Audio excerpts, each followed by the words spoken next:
Just a bit of time ago, you heard the voice of Stu Smith from Candlestick Park in San Francisco giving us an update on what's transpiring between the Giants and the Astros. 5-2, Houston leads it in the early going in the third inning. We'll be checking back in at Candlestick sometime during the course of our ball game to get another update, and hopefully we'll have a complete game wrap-up from San Francisco on the second and final game of that series before we go off the air here in Cincinnati. Right now, the Reds are hoping to come up with a victory after Atlanta has scored wins by scores of 5-3 on Monday night, 6-5 last night. Phil Niekro becoming the second winningest pitcher in the National League this season, recording his 14th win and having to hold off the Red long ball power in the last couple of innings to post the eventual one-run win. An eighth-inning solo homer by Ken Griffey, and then the two-out, two-run home run in the ninth, number 17 of the year for Johnny Bench. But the Reds still fell one run short, and well, they start play a game and a half behind the Giants as they close things out here in Atlanta. And pretty much a case all year long of fire and fall back. The Reds were 2 percentage points up over the Giants going into the opener of this series on Monday night. But Atlanta, as they have done against a number of contending clubs, most notably the Philadelphia Phillies, who they swept at Veterans Stadium a couple of weeks ago. And farther back than that, the 3 out of 4 they took from San Francisco in Atlanta. A ball club that has played well against contending teams, and, well, the Reds hope to be able to fly west later on tonight with win number 66 underneath their collective belts. Here's Jerry Royster. Here's Paul Mosco, and the pitch is taken high for a ball, and this game is underway. Paul 2-2, making his 17th start, a 401 earned run average. Facing the 271 batting Royster, and it's 2 balls and no strikes as the pitch comes inside. Royster, Office, and Matthews here in the top of the first inning. Mosco looking down to battery mate Vic Corral with a pitch, and Royster takes that one high, ball 3.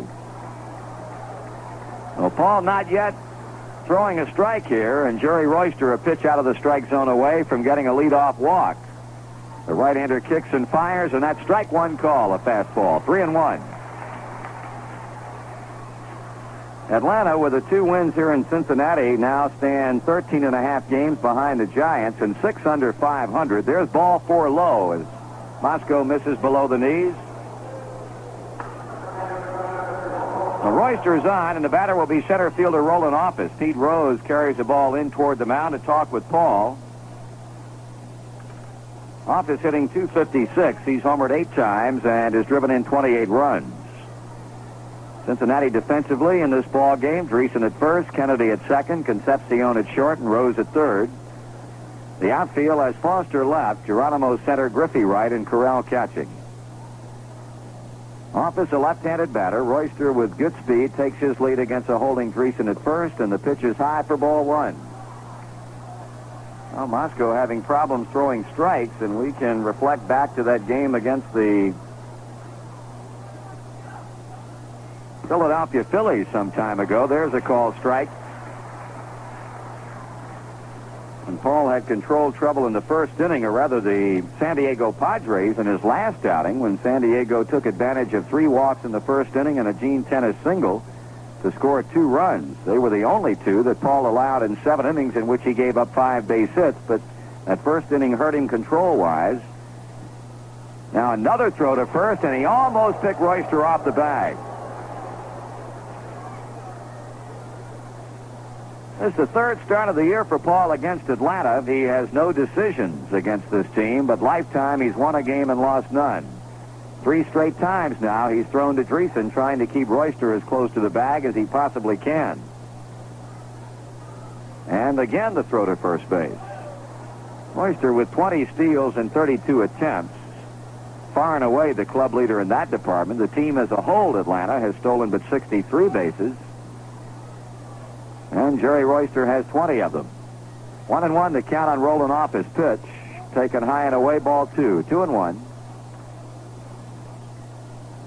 Well, the Reds will be flying out by charter flight to San Diego immediately after this game and open up a 4-game series against Roger Craig's Padres tomorrow night. Another throw to first base. The Mike Lacoste against Randy Jones in the first of 4 at San Diego Stadium. Here's a swing and a high fly ball headed out toward Ken Griffey in right field, and he makes the catch for out number 1.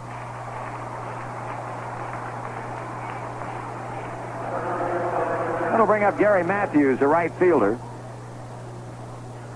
Matthews hitting .280, has homered 11 times, has knocked in 41 runs. We mentioned the fact that the Giants are trailing Houston 5-2. San Francisco's 2 runs coming on a home run by Jack Clark in the first inning is 18.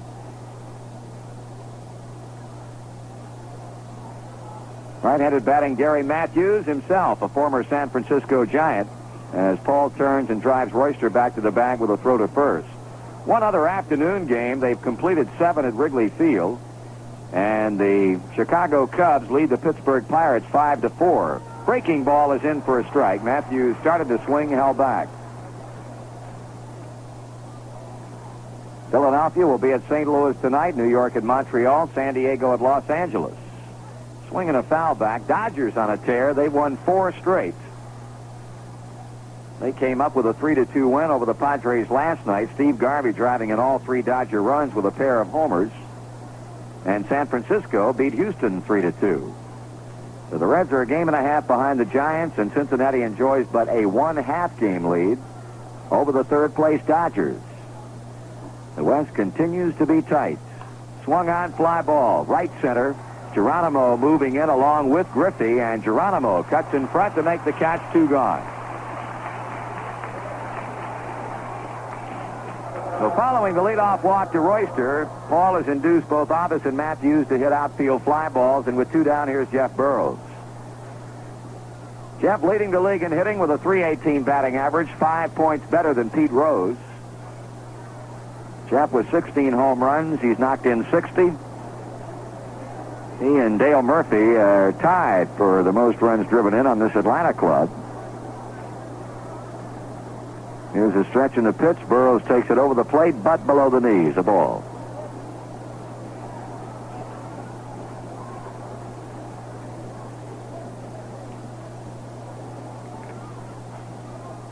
Another throw to first base. Got Billy Williams calling balls and strikes. Dick Stello at first, Spanky Fremming at second, and Eric Gregg at third. 2-out runner on. Burroughs takes the strike. And Billy Williams and Eric Gregg at the Insiders Club meeting today down at the Cincinnati Club, along with Tom Seaver and Sparky Anderson. Billy Williams, a quite entertaining speaker. Now Paul turns and throws to first again, so he is repeatedly going that way. Royster, undaunted, bounces off the bag, and the 1-1 to Burroughs is foul to the screen. Moscow with a count advantage at 1-2.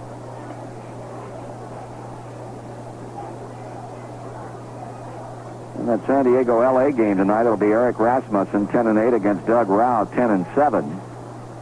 The starters in the Houston-San Francisco clash, Lemongello against Barr. Jim Barr has been knocked out. Another foul back by Jeff Burroughs.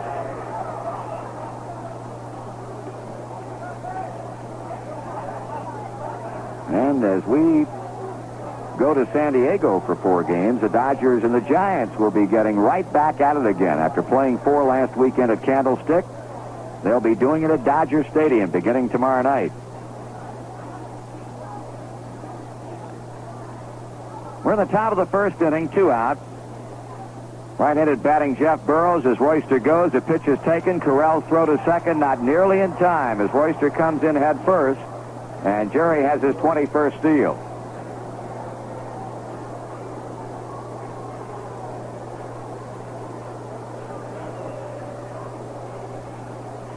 Burroughs climbs back in to await the 2-2 pitch. Catcher Joe Nolan on deck. Moscow with a pause, a look at second to pitch. Burroughs fouls this one back and off the facing of the press box.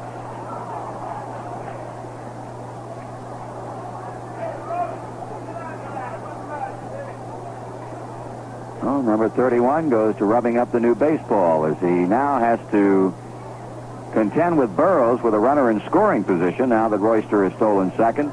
David playing deep at shortstop. 2-2 pitch again, and Burroughs takes a high inside curveball to run the count full.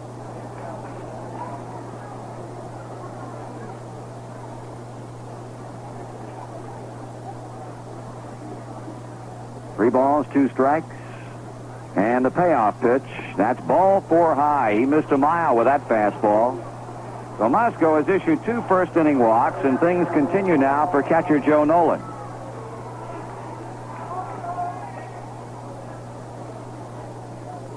Nolan making his second start in the 3-game series. He was behind the plate Monday night. Went 1 for 3 with a single and scored a couple of runs. Now Larry Shepard, the Reds pitching coach, is coming to the mound. Ball all over the place control-wise to a couple of batters.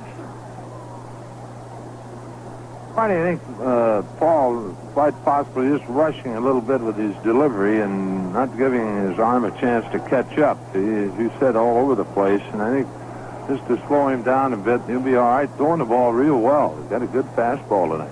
Well, the one thing you can say for this guy, while having but 4 decisions this season, he has kept the Reds in just about every game he's been involved in. Cincinnati has won 8 of Moscow's last 10 starts. It's been a case of Paul not being around when the ultimate verdict is decided in order to pick up the win. Joe Nolan takes a strike. Joe hitting at .223 with a couple of homers and 12 RBIs. Both homers came in one game against Montreal down in Atlanta a couple of weeks ago. Royster at second, Burrows at first. Low inside, a ball and a strike to the Atlanta catcher Joe Nolan.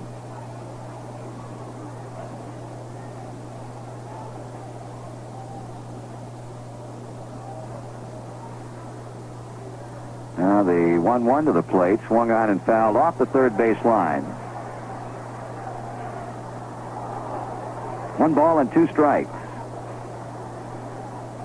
An 11-game road trip the Reds embark on tonight. 4 San Diego, 3 Chicago, 3 in Pittsburgh, and then 4 in Chicago before coming back home to take on the Eastern Division once again. 1-2 pitch.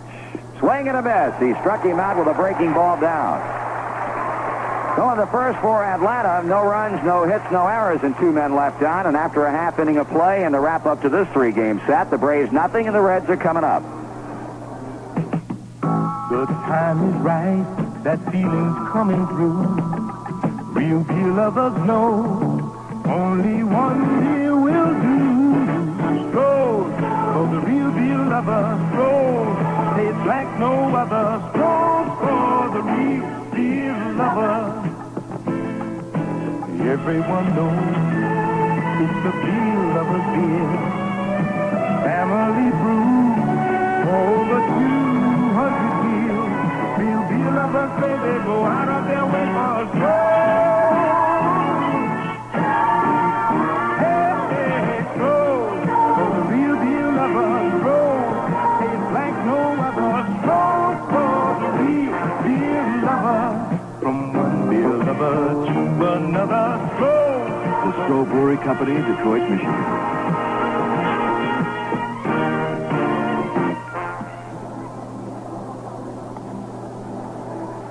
Tonight's game winds things up on this homestand at Riverfront. The Reds, as we mentioned, will be on the road the next 11 days in San Diego, Pittsburgh, and Chicago, and then it'll be back home Monday, August 21st for the start of a big 9-game homestand. First, it's 3 weeknight games with the Cardinals, then a big weekend series with the Chicago Cubs, and finally 3 weeknight games with the Pirates. Make plans now to be on hand for all the action, and be sure to purchase your tickets in advance. Well, the Reds facing for the first time ever right-hander Tommy Boggs. 22-year-old, born in Poughkeepsie, New York. Raised in Austin, Texas, and his contract was obtained along with that of Adrian Devine and Eddie Miller back on December of last year in exchange for Willie Montañez, who eventually, of course, ended up with the New York Mets. Boggs started out the year with the Braves.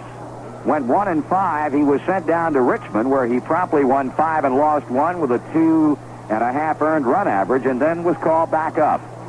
He's 2-7 with a 6.40 ERA, and he's ready to go to work now against Pete Rose. The pitch to him is high, ball 1.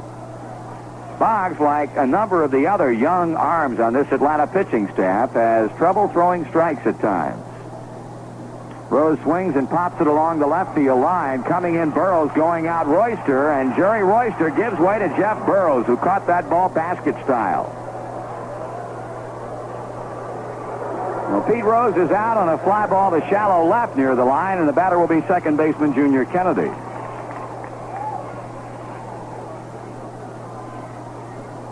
Kennedy batting .221, 7 RBIs. Sparky was pointing out at the Insiders Club today that he is looking for Joe Morgan to return to the starting lineup sometime in San Diego. Maybe as early as Friday night. Kennedy takes a strike. No score. The bottom of the first inning just underway as Rose is flying to left. Breaking ball stays up to the right-handed batting second baseman.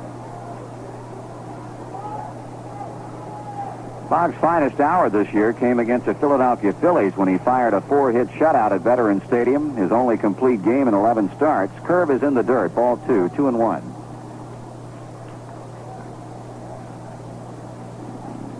Categorize Tommy Boggs as a power pitcher, a young man who has a reputation of throwing quite hard. Swing and a foul out of play. Count even on Kennedy at 2-2. Started his professional career 1974 at Sarasota, where he went 5-2. Last year at Tucson, the Texas AAA Farm Club was 5-10, and then went 0-3 with the Rangers in 6 appearances, all starts. 2-2 to Kennedy. Fastball inside and high, and the count goes full.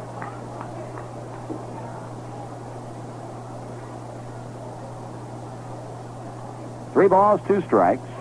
Griffey waiting on deck. The payoff to Junior, and that's inside, ball 4. So the Reds have a base runner with 1 away.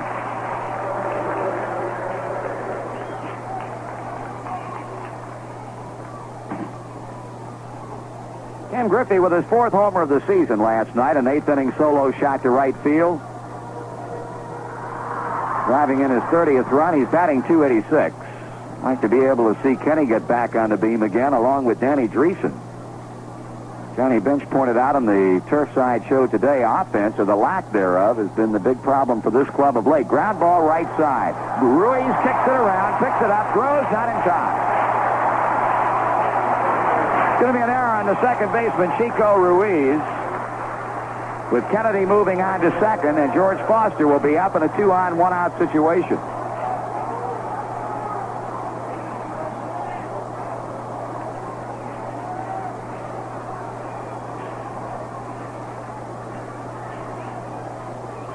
Kennedy gets a walk.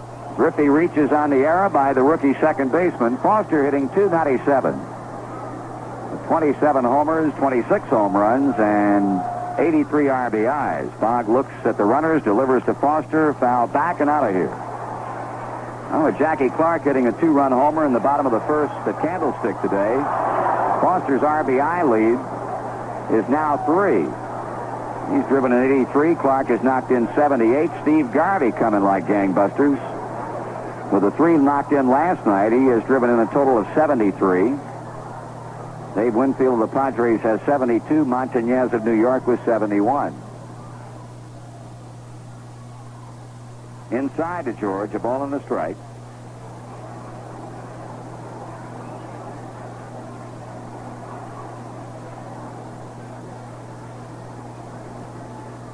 Two on with 1 out in the home first inning. Foster with a count of 1 ball and 1 strike, with Danny Dreesen due up next. Atlanta infield, a double play depth, and as Boggs comes set, Foster calls time and steps away. Billy Williams had something to say to George. Here's a pitch. Breaking pitch that George apparently was able to check his swing on, so says Dick Stello at first base, 2-1.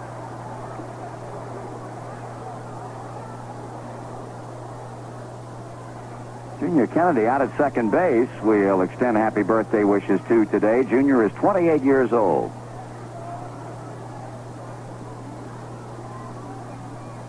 Foster takes high, ball 3. 3-1. Well, the Reds playing a bit of a waiting game here in the first inning against Tommy Boggs. Foster with 3 home runs this season off Atlanta pitching. Boggs kicks and throws. Foster fouls it to the screen, and full count. Scores with only one hit in the series and 7 times up. That was a home run Monday night in the 8th inning off Gene Garber. 3-2 on him right now, as he looks at an Atlanta outfield that is playing him deep and to pull. Boggs sights the sign. The 3-2 pitch. Bouncing ball slapped to third. Gilbert goes to Ruiz. Quick throw to first. Double play, and that's the inning. For Cincinnati, no runs, no base hits. The Atlanta defense commits an error. We strand one. The end of one complete. Reds nothing, Braves nothing. Imagine this. You're standing in front of a house built from only new sash windows and one new sash door. Now let's go inside and experience new sash quiet. The new sash quiet came from the perfect custom fit and the exclusive thermopane with its half-inch dead air space. Reducing outside noise is only part of the new sash story, eliminating the draft, the freezing winter wind, or the boiling summer air. The outside stays out because of the perfect new sash fit. For you, this means lower fuel bills, up to 30% lower. It makes dollars and cents to replace your worn-out windows and replace them with new sash, the original replacement window. For more information, call New Sash Collect, 267-8396. Your new sash windows also tilt in for easy cleaning and for enjoying the fresh spring and fall air. Ah.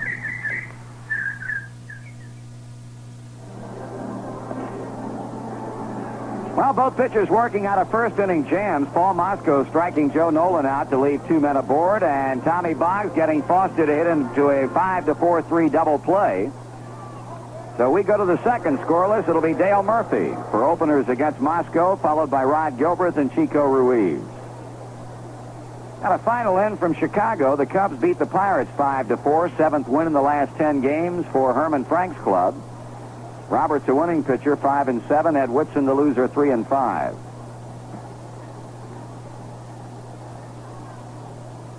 Murphy, a .246 batter, 18 homers and 60 runs knocked in.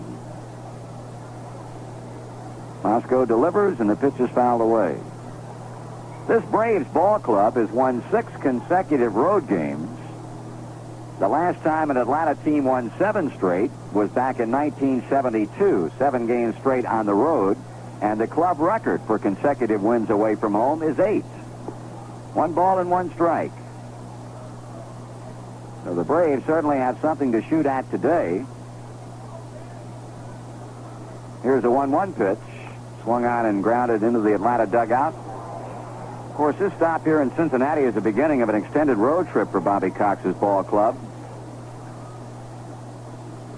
They'll have an off day tomorrow and then kick off a weekend series in Houston on Friday night. Pitch misses, 2 balls and 2 strikes. Then they'll be going to Chicago for 3 and St. Louis for 4 before returning home on the 22nd against Pittsburgh. Swing and a miss, a high fastball. Nets Paul Mosco his second strikeout as he gets Murphy. 1 gone in the second. The batter will be third baseman Rod Gilbert.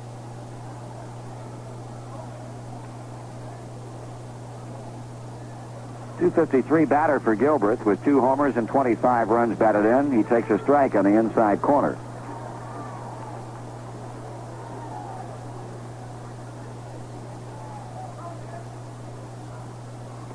That strike 2 call. And Paul locating his pitches well here. Went inside to Gilbert and then went away to get the outside black. And the 0-2 pitch. Just off the plate and low. 1-2.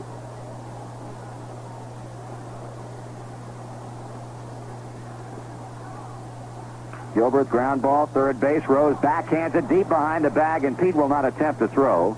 That'll be an infield base hit for Rod Gilbert.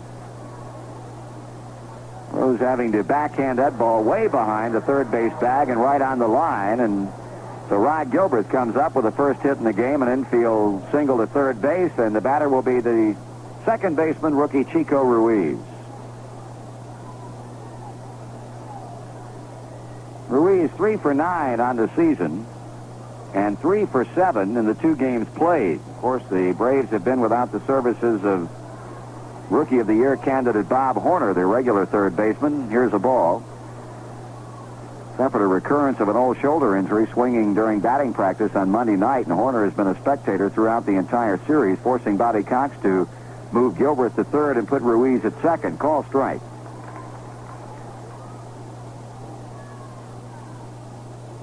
Of course, this club still waits a return of young Glenn Hubbard, whom we have not seen as yet. Called up from Richmond and did quite a fine job at second base before suffering a leg injury that put him on the disabled list, and he should be back very soon. Throw to first and threw it away, but had the good fortune of the throw hitting first base umpire Dick Stello. Went off the glove of Danny Dreesen and hit Stello, and otherwise we'd have probably had Gilbert at second base.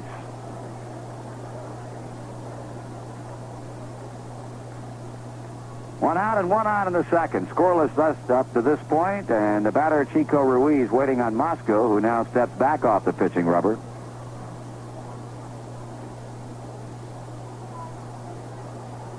Pitch out call for by Vic Carrell, but Gilbert staying at home, so to speak, at first base. 2 balls and a strike. Now Dave Concepcion running in from shortstop to the mound.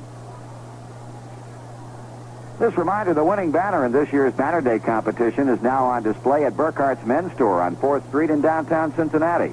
Next time you're in downtown Cincinnati, stop by Burkhart's and take a look at the banner. Meeting breaking up, David back at shortstop, and the pitch to Ruiz is swung on and hit into left center. Foster makes the catch, 2 out.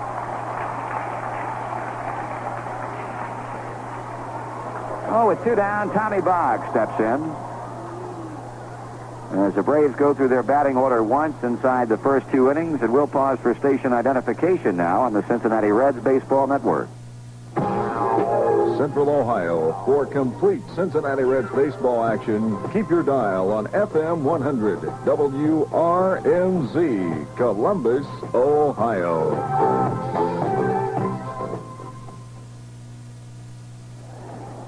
Pitcher against pitcher. Boggs with 2 down, and the runner Gilbert at first takes ball 1 low.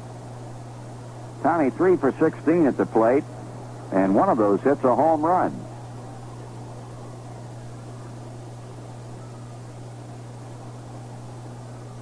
Low and away, ball 2. 2 balls and no strikes.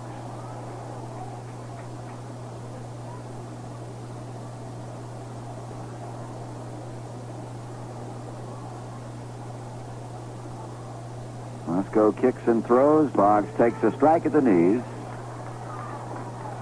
Moscow trying to end the Braves' second with this batter right here, pitcher Tommy Boggs.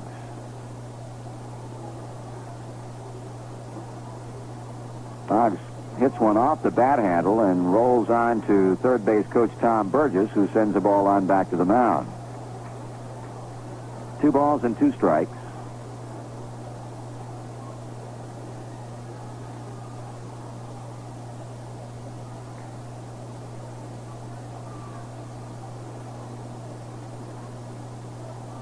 Stretching Moscow, pitching, ground ball, second baseman Kennedy to his left, flip throwing to Dreesen to end the inning. Atlanta second, no runs, 1 hit, 1 left. After an inning and a half of baseball, the Reds and the Braves, 0-0. I know a friend when I see one, and I know a good thing when I get it. I know where to go when I need a helping hand. That's why I've got a friend who's a marathon man. Friends can add a lot to your life. That's why when you're taking care of something important like your car, it's good to do business with somebody you know by his first name. Somebody who takes you and your car personally and treats it like it was his own. Somebody you ought to know. Your Marathon Man.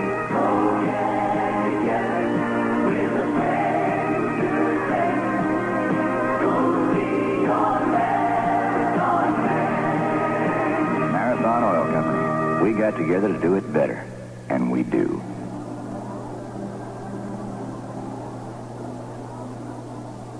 Well, by all indications, the race in the National League West is going to be a wild one this year, and the Reds remind fans that the best way to assure yourself of having seats for those big games coming up in the home stretch is to purchase your tickets in advance. Check out the schedule and pick out the dates you want to see. Then order your tickets the easy way, in advance by mail. Send check or money order payable to Cincinnati Reds, Box 1970, Cincinnati. Box seats are $5, reserve seats $4. Please enclose 50 cents with each order for postage and handling. Dreesen, Concepcion, Geronimo, and hopefully more here in the home second for Sparky Anderson's ball club.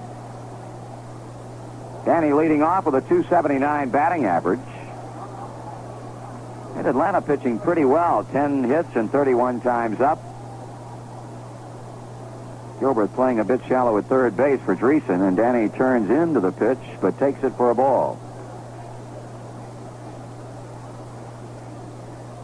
Boggs walking Kennedy into first. Griffey reached on an error by the second baseman, but then Foster hit into a double play. Swung on, grounded down the line. Foul. Foul ball. Dixon. Now fair ball, says Stello. First he signaled foul, then he signaled fair.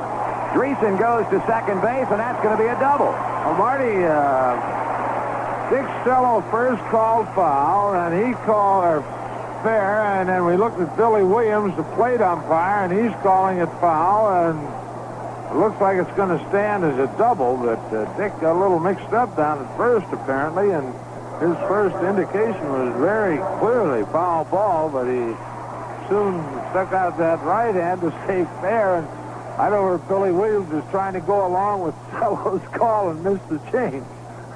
That's going to be a double for Danny Dreesen. Ball hit right over the bag, and as Joe pointed out, Stello signaled foul and then made an about face and signaled fair. No argument from Atlanta's Bobby Cox. Here's Dave Concepcion off the end of the bat, a one bouncer to the box. Boggs throws high, and well, Murphy had to go to foul ground to grab that throw as Dreesen stays at second. Well, Dreesen is doubled. Concepcion has bounced back to the pitcher. Cesar Geronimo steps in.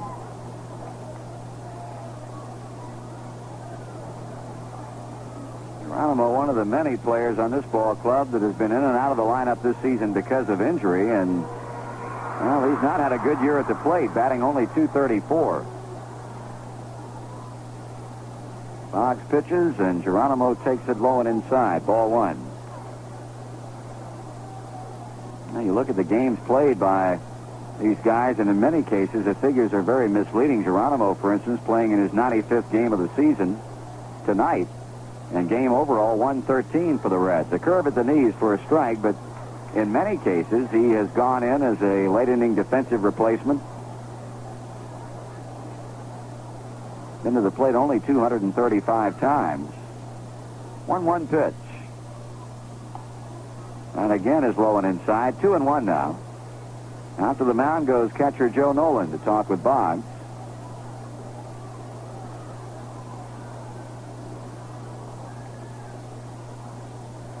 No score here in the home second. Danny Dreesen is open with a double down the right field line, but Concepcion grounds back to the mound, and Geronimo out in front 2-1 with Carell on deck.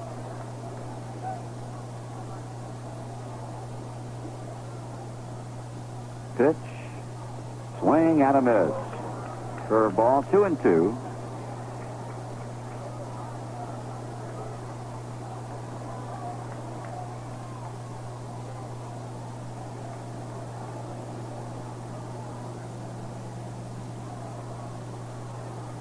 That's missing inside and low. Ball three, a full count. Well, after a good month of July that saw the Reds win 18 of 28 games, well, getting off to a bit of a slow start here in August. After 7 games, they won but 3. Right now, trying to get Dreesen in from second base. The payoff pitch to Geronimo is ball 4 just high, and that's the second walk that Boggs has given up. So for the second inning in a row, the Reds have 2 aboard with only 1 out.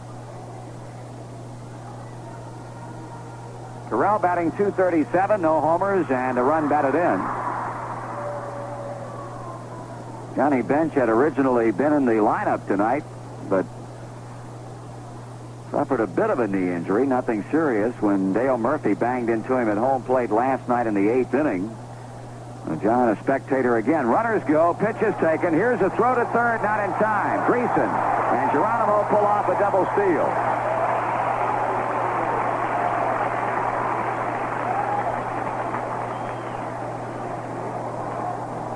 Reds hook up with Dreesen and Geronimo to pull off the double steal. 23rd steal for Danny.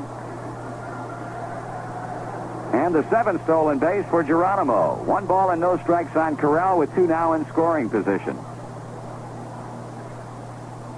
Vic takes a strike.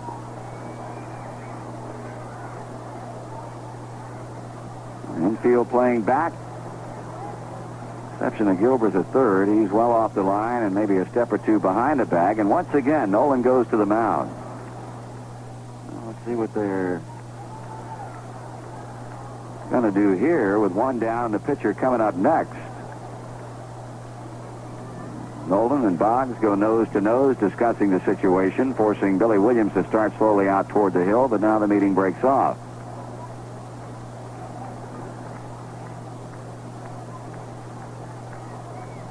Corral back in, 1 ball and 1 strike. Dreesen at third, Geronimo at second. Corral bounces 1 to third, backhanded by Gilbert, comes to the plate. Dreesen is out, standing up. No chance at all for Danny Dreesen.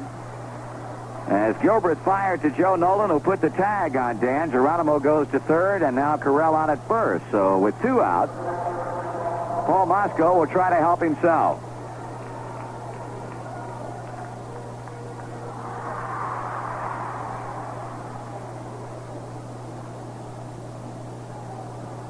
Paul with a home run this season, coming off the Philadelphia Phillies here at Riverfront with a couple of guys on. 5 for 29, a double, a homer. He's knocked in 4 runs.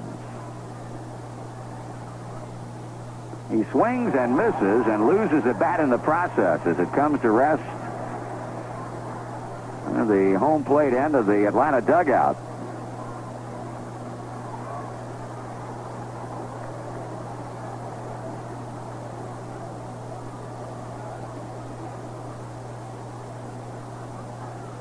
Tommy Boggs working under a bit of pressure here in the first couple of innings, trying to keep the Reds off the board, and so far he's been up to it.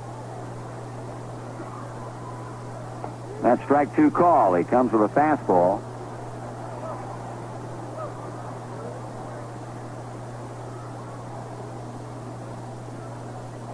No balls and 2 strikes, as Nolan indicates the fact that there are 2 away in the inning.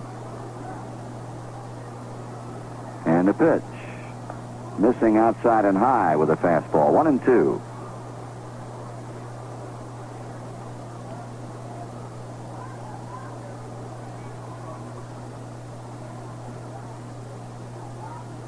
Geronimo and Corral, the base runners, at third and first respectively. Mosco strikes out swinging on a slow breaking pitch, and that's the inning. For the Reds, no runs, 1 hit, and 2 men left on. After 2 full innings of play, the Reds nothing and the Braves nothing. You know, different folks have different ways to spend their time, enjoy their days. Me, I like to fish. I really do. Well, there's something good about a lazy creek. Helps me relax from a long, hard week, like my Red Fox chewing tobacco, the relaxin' chew. Well, it's soft and moist and mild for sure. The flavor's fresh. The taste is pure. Red Fox is best. I like it. Yes, I do. So I keep me an extra pouch of Red Fox by my side in my tackle box. When it comes to tobacco, those Red Fox folks come through. Why don't you try Red Fox? Look for it in the white pouch with a picture of Old Red taking it easy. Red Fox chewing tobacco. Now it's better than ever. So if you like to relax, and I'll bet you do, settle down with a Red Fox chew, because Mr. Taking It Easy never tasted so good. Red Fox. No score at the end of 2 innings of play at Riverfront Stadium. Paul Mosco here in the third will be working against the top of the Atlanta Braves batting order. And with the play-by-play, Joe Nuxall. All right, Marty, Royster, Office, and Matthews here in the third inning. Jerry Royster led off the game by drawing a walk from Paul Mosco. Stole second, but Office, Matthews, and Nolan all went out around a walk to Jeff Burrows. A lot of activity in the American League already.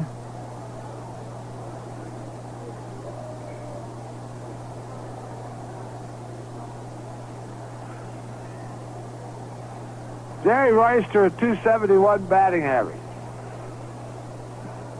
Paul Moscow has struck out 2, walked 2. The Braves with a 1 base hit. Royster takes way outside a breaking ball from Moscow. Houston still leading the Giants 5-1 after 4. Swing, ground ball. Concepcion at short has it.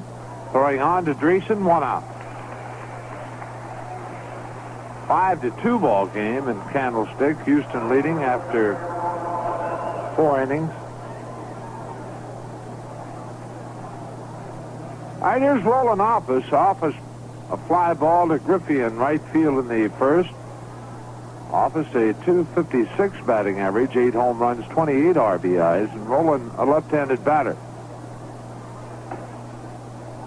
It's the 12th game of the year between the Reds and the Braves. Office looks at a curveball low and inside, ball 1. Reds have won 6. The Braves have won 5. 1-0 pitch swung on, ground ball by Dreesen, by Kennedy into right field, a base hit. And ball right between Kennedy and Dreesen, and on in the right, the second hit of the game for Atlanta, and Gary Matthews steps in. Matthews, fly ball to Geronimo in right center in the first inning. Gary at .280 batting average, 11 home runs and 41 RBIs. He's had 13 doubles and 3 triples.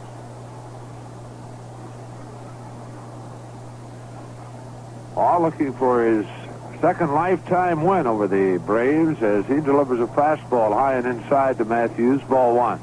Jeff Burrows on deck. Moscow has his sign. The 1-0. Swung on, ground ball. Concepcion is short. He goes to Kennedy, 1. The relay, double play, and that's the inning. Oh, Junior Kennedy can really turn a double play. I'll tell you, that looked like going to be a close play, and they got Matthews by a good step. Oh, in the inning for Atlanta, no runs, they get a hit. There were no errors. Nobody left on base. The middle of the third. Braves nothing, Reds nothing. The time is right, that feeling's coming through. Real beer lovers know only one beer will do. Stroh's for the real beer lovers. Stroh's taste like no other. Stroh's for the real beer lover. Everybody knows it's the beer lover's beer. It's family brew for over 200 years. Real beer lovers say they go out of their way for a Stroh's. Stroh's for the real beer lovers. Stroh's taste like no other. Stroh's for the real beer lover. From one beer lover to another Stroh's. Stroh's. The Stroh Brewery Company, Detroit, Michigan. Well, it's no score as the Reds come to the plate in the bottom half of the third inning, the top of the order. Rose, Kennedy, and Griffey. Pete in the first inning, a fly ball to Burrows in left field. Right now, talking about Burrows, we're waiting on him to run down a baseball out in center field. He and the ball boy along the left field line playing catch, and I don't know whether old Dave Doyle made a bad toss to Burrows or too hard to handle or what, but we'll chalk that one up to Burrows. We're not going to charge Doyle with any wild throws down there. Got a white uniform on. All right, here's Pete hitting .313. 5 home runs, 33 RBIs. Boggs delivers a fastball, a called strike. Outfield for Pete straight away. Rod Gilbert, the Braves third baseman at the end line. Boggs back to the plate. Rose takes just off the plate outside. Count evens 1-1. Pete leads the league in doubles with 34, and runs scored with 76, and in hits with 145. The pitch up high. 2 balls a strike to Pete. Junior Kennedy waiting on deck. 2-1 delivery. That's ball 3. Pete, if he continues at his current pace, would wind up with 209 hits for the season. That's breaking the Major League record he shares with Ty Cobb of 200 hits a season. Of course, Pete, you have to agree with him, feels he's already done that because of that 1 year when we missed 8 games, he wound up with 198 hits. He draws a walk from Boggs leading off the inning, and Junior Kennedy, the batter. Junior walked in the first inning, hitting .221 with 7 RBIs, a double and a triple. Let's see what Sparky has Junior doing. Ken Griffey on deck. The stretch by Boggs and the pitch. Kennedy takes low and outside, a ball. Marty pointed out Kennedy celebrating his 28th birthday today. And what a better way to celebrate. Maybe hit one deep. 1-0 pitch. Going outside. 2 balls, no strikes.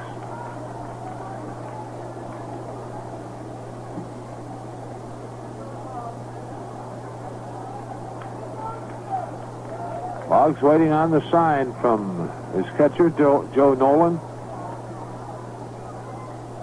The stretch. And the pitch. He bluffs a bunt, and the fastball is inside. 3-0. Well, it would be quite a day for Junior if he could hit a home run on his birthday. That would be his first in the major leagues.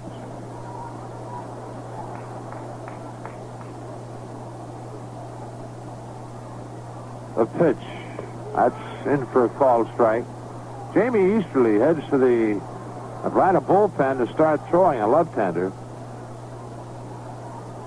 3-1 the count. Rose at first. Boggs sets, delivers.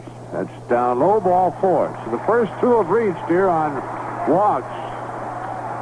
Rose and Kennedy, and the batter is Ken Griffey. Ken reached on an error by Chico Ruiz, the Braves second baseman.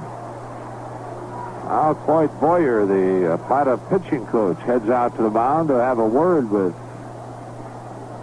Boggs and Joe Nolan there. Now Rod Gilbreth walks over to join in.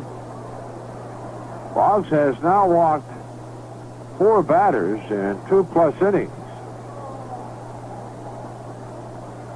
Left-handed Jamie Easterly throwing in the Braves bullpen. Billy Williams, the plate umpire, making his way out to the mound to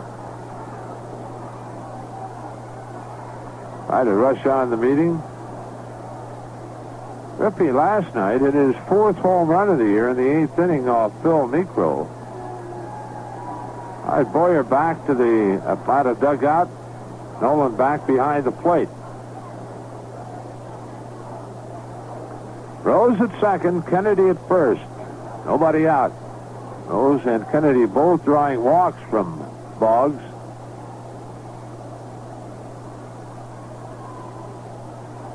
The stretch. And the pitch. And that's down low, ball 1. Reds with 1 hit. That Dan Dreesen's double along the right field line in the second. Boggs to the belt. 1-0 pitch. Taken low, and it's 2 balls, no strikes. And all of a sudden, Tommy Boggs having problems finding the strike zone.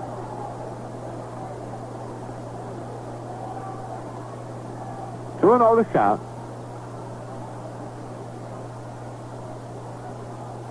Boggs, the stretch and the pitch.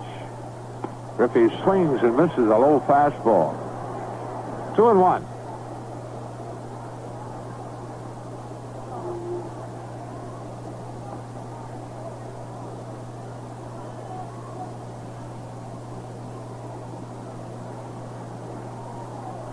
Boggs has the sign. His 2-1 delivery. Griffey swings on a curve. Doesn't get it. Count evens 2-2. Pedro Bourbon will probably miss a few days after being hit on the right hand by a hard one-bouncer off the bat of Jeff Burrows last night. Pedro had to have 3 stitches and finger between the cut between the little finger and his ring finger on his right hand. Swing and a chopper foul off the first baseline. Charlie Librand, boy, he is going like wildfire in the Reds organization. Is Reds number 9 draft choice out of Miami University. Pitched a 3-hitter last night, beat St. Petersburg 1-0. He's now 7-1 since joining the professional ranks. 2-2 delivery. Swung on, fly ball into left center field. Jeff Burrows drifting back, still going, looking up, and he makes the catch. Rose tags, he'll move to third, and Kennedy returns to first base. So Burrows looked as if he was looking for Roland Office all the way, and Office apparently telling Jeff, hey, I couldn't find a ball in the sun, as Roland takes a look into the sun. But Burrows catches up with it, and with one out, Rose at third, the batter, George Foster. Foster ended the first inning by grounding into a 5-4-3 double play.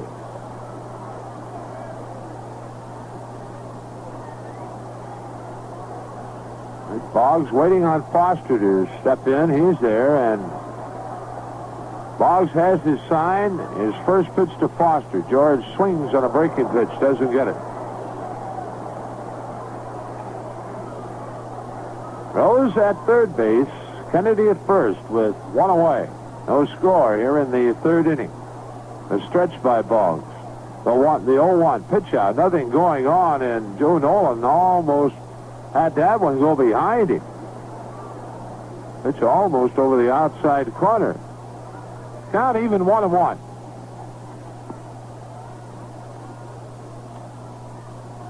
The pitch swung on. That's a broken bat popper over the head of Ruiz into right center field. Matthews with the ball. Throwing to third. Kennedy moves into third as Rose scores and the Reds lead at 1-0. 84 RBIs for George Foster, but he loses his bat as he really got jammed on a pitch and looped it over the head of Chico Ruiz into right center field. Second hit of the game for Cincinnati. Kennedy moves around to third, and Bobby Cox out of the Atlanta dugout, and that's going to be it for Tommy Boggs. Jamie Easterly on his way in from the Atlanta bullpen. But Dan Dreesen, the batter, runners at first and third and one out. So we have a break in the action here at Riverfront. The Reds leading a 1-0, and we'll be back after this word.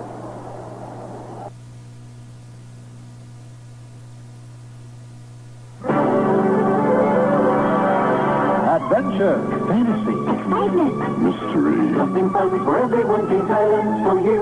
If you want to know what my idea of fun is, just listen to Dick Van Dyke's ABCs of Kings Island. There's air shows, bluegrass, clown bands, dolphins, the Eiffel Tower, Firestone Balloon, giraffes, Huckleberry Hound, International Street, jazz, keelboats, lions, magic, nightlife, Oktoberfest, penguins, crane carousels, Rivertown, Scream and Demon, twin racers, ukuleles, variety shows, wild animal safari, xylophones, Yogi Bear, and zebras. Wow. You know, from A to Z, Kings Island does have something fun for everyone. A kingdom where all your dreams come true. I told you, it's a whole world of fun right down to the last letter.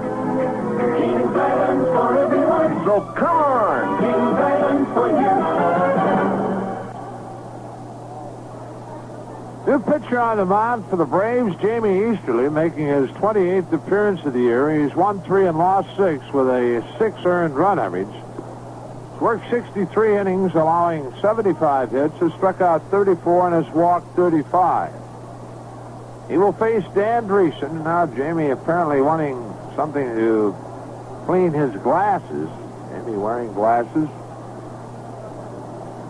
Dreesen owns one of the 2 hits the Reds have had. That is double along the right field line, leading off the second inning. Right now, we'll pause for station identification. This is the Cincinnati Reds Baseball Network.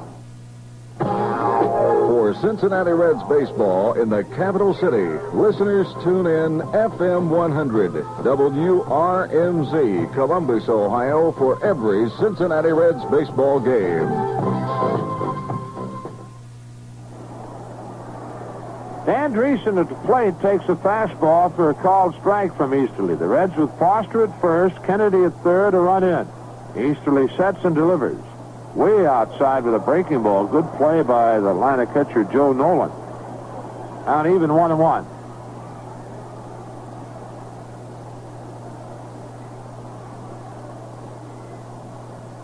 Easterly has his sign. And is 1-1. Dreesen takes a fastball high and inside this time, and the count goes 2 balls, 1 strike.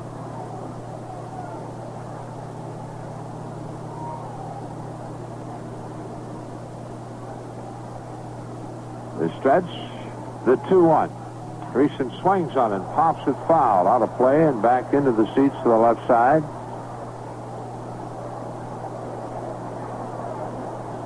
Count even, 2 balls, 2 strikes to Dreesen. Dan hitting .279. That base hit in the second up to .281. 14 home runs, 60 RBIs.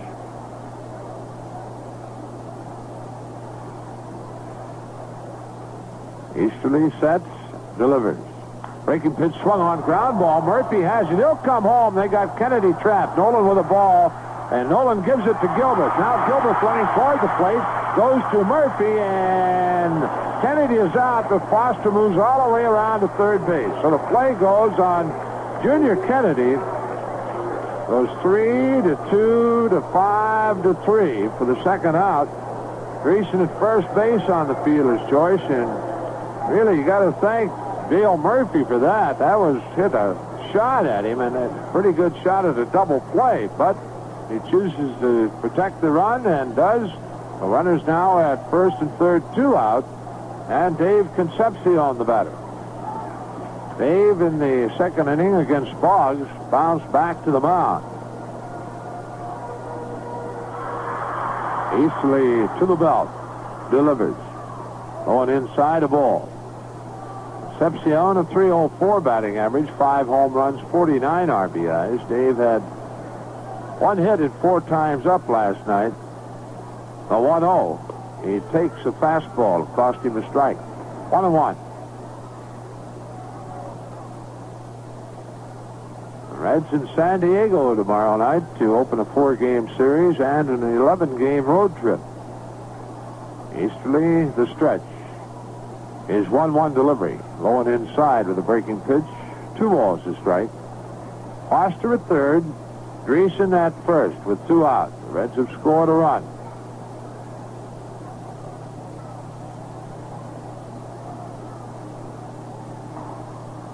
Easterly ready and delivers. High and outside. 3 balls, 1 strike.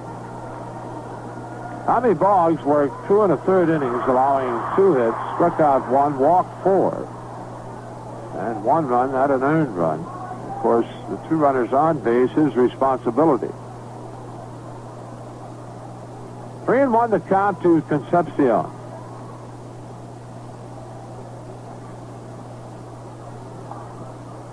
Easterly checking in with Nolan. Has the sign, the stretch, the 3-1 pitch. Going inside, ball 4, and the bases are loaded, and that'll bring Cesar Geronimo to the plate with the bases loaded. Now, Boyer headed out to the mound to have a chat with Jamie Easterly.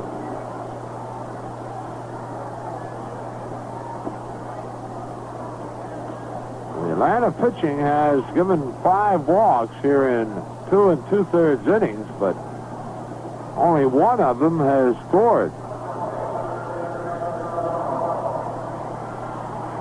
Rose and Kennedy drew walks leading off the inning, and then Murphy a fly ball to deep left center that Burrows hauled in. Foster a broken bat single to right center to score Rose from third base. Pete tagging on the fly ball off the bat of Griffey. The pitch to Geronimo.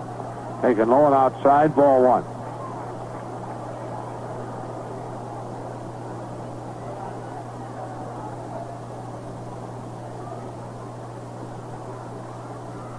Easterly winds, delivers.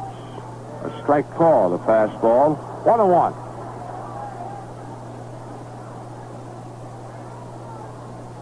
Foster at third. Dreesen at second. Concepcion at first. The pitch. Going inside, bounces away from Nolan. Here comes Foster. He's going to be close. The throw, not in time. Close play, but Foster is able to get in. Oh, the Reds have their second run. That'll be a wild pitch charged to Jamie Easterly, and the run is charged to Boggs. The Reds lead it 2-0. Greason moving on to third, of course, and Concepcion to second. Count 2-1 to Geronimo.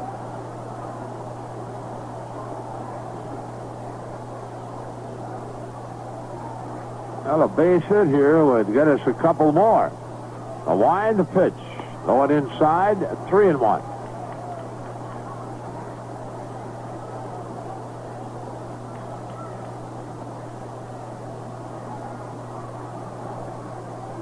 Big Corral on deck. Easterly a pitch away from loading him again. The pitch. Swung on and missed. Full count.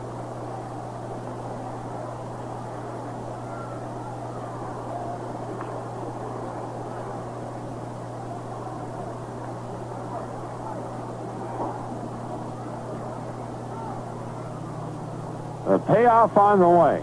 Swung on. Line foul over the Atlanta dugout. Out holding, 3 balls, 2 strikes to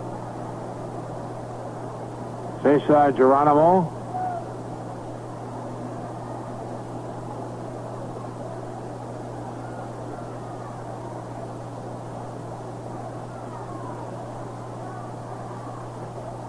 Easterly again, the 3-2. Swung on, fly ball into left field. Jeff Burrows going back, still going, and he makes the play as he steps on to the warning track. The Reds in the inning, they pick up 2 runs on 1 hit. No errors and 2 runners left on base, and at the end of 3, Cincinnati 2, Atlanta 0. You want to know the ones you love and the things you love will always be secure. Make friends with tomorrow, Range Insurance to be sure. There's nothing like the feeling that you get when you know you're safe now and secure.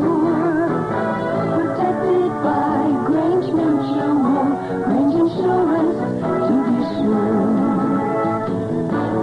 When you make friends with a Grange agent, you're making friends with tomorrow. Tomorrow is Grange's business. If you like to sleep nights now and know that tomorrow means money in the bank, work out an individual retirement account or Kehoe plan with your Grange agent. Make friends with tomorrow through Grange, your partner in protection. Make friends with tomorrow, Grange Mutual to be sure.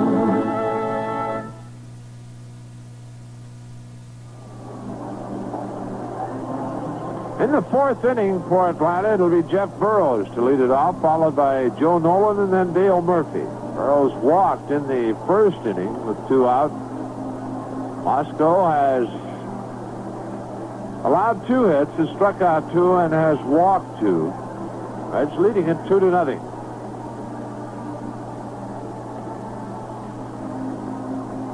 Well, the Astros have picked up another run at Candlestick, and after 6.5 innings, they lead the Giants by a score of 7-2. Mark Lemongello still on the mound for the Astros. Greg Minton relieved Jim Barr in the 3rd inning. Burrows leading the league with a .318 batting average, 16 home runs, 60 RBIs. Right-handed batter, Burrows. Moscow winds and delivers. Burrows swings and grounds it up the middle. Concepcion has it. His running throw in time. Had a broken back ground ball. Not hit that hard, but Davey went a long way after it to his left. Was able to field it and get a throwaway and get Burrows by a half step. 1 pitch, 1 out, and Joe Nolan the batter. Nolan struck out in the 1st inning.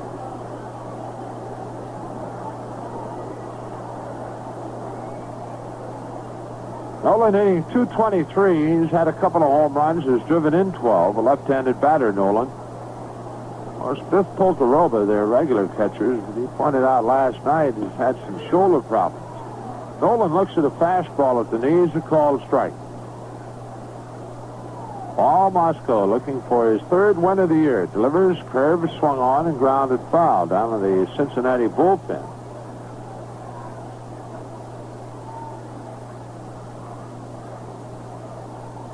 Ball in front, 0-2 to Joe Nolan. Dale Murphy, the on-deck batter. A wind of pitch, swung on, fly ball, right center field. Geronimo there waiting on it, and Cesar has it, 2-A.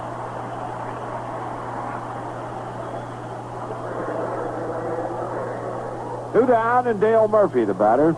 Dale struck out in the second inning. He's hitting .246, but he's tied with Jeff Burrows with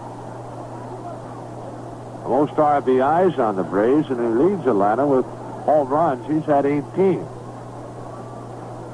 Mosco delivers, and that's swung on, fly ball into shallow center. Coming on is Geronimo there and waiting on it, and that's the inning. So for the first time in the game, Paul Mosco retires the Braves in order. Nothing across, and the middle of the fourth. Cincinnati 2, Atlanta nothing. For car transportation, we're the greatest in the nation. Our prices are laughingly low. Check their prices, then check our prices. Theirs are high and ours are below. If you're ready for a new one, get a red and a blue one, because our prices are laughingly low. It's so easy. You'll think that we're crazy. Get the keys, then get to let go. Yes, Dave Smith Ford says we're having fun and selling cars like crazy, and that means you save money. Whether you pick out a new car, used car, come in for service or parts, Dave Smith Ford makes it easy on your pocketbook by making prices laughingly low. And that's no joke. We mean business because we're having fun at the same time. We're selling cars at prices that'll make you happy you were born. See us at Dave Smith Ford, 10 minutes east of Columbus. If we can't save you money, we'll buy you 2 steak dinners. Our prices are laughingly low. It's so easy. You'll think that we're crazy. Get the keys, then giggle and go. Dave Smith Ford. All right.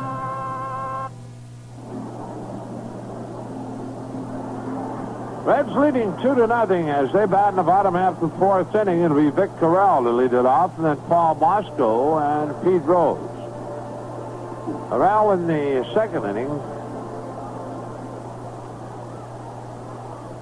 bonds to first base, or to Gilbert, rather, at third base, and Rod choosing to come to the plate to cut down Danny Dreesen.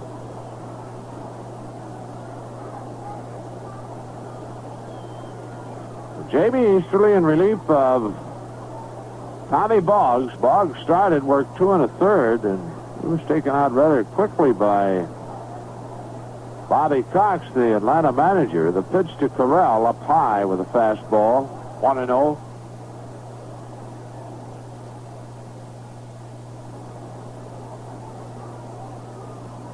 Easterly back to the plate. Corral swings and chops it foul.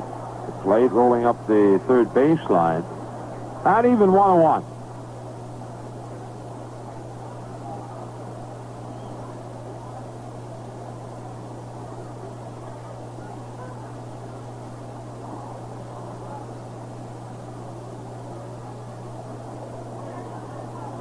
Outfield playing Vic straight away. Easterly the 1-1. Just under the knees of ball. 2 balls to strike.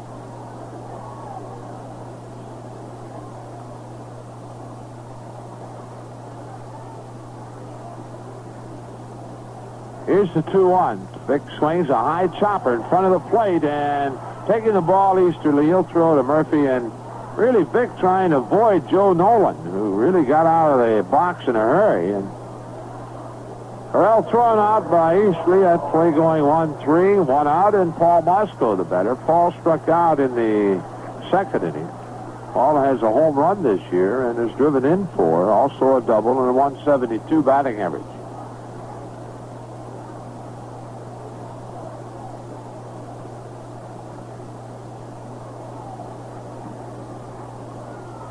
Easterly delivers. Mosco takes high and outside a ball. 2-0 Reds leading. Reds getting 2 in the third inning. Easterly the 1-0. Check swing and it's high. 2 balls, no strikes.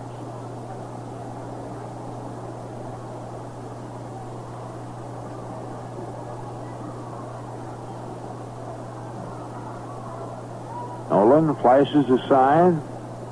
The 2-0 pitch. Going outside, 3 balls, no strikes to Moscow.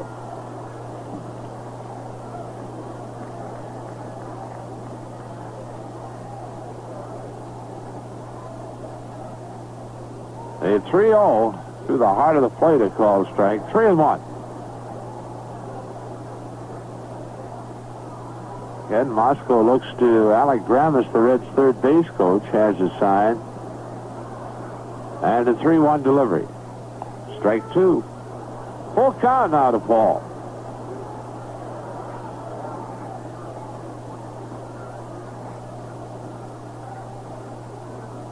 Here's the payoff.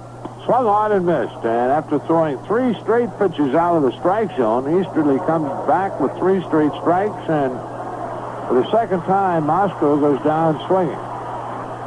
First strikeout for Easterly, 2 away, and Pete Rose the batter. Pete will go to the plate for the first time, hitting right-handed. Pete 0 for 1. He hit a fly ball to left in the first inning off Boggs, and walked in the third, leading off the inning, and scored one of the 2 Cincinnati runs. Easterly has the sign, winds and delivers. Rose takes it at the knees, a called strike.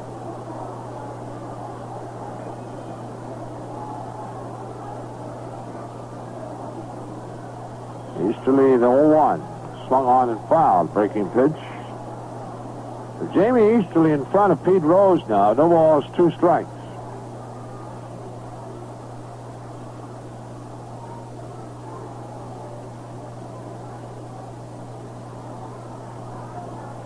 Outfield plays Pete straight away. The 0-2. Fastball way high and outside. A 1-ball, 2-strike count to Rose.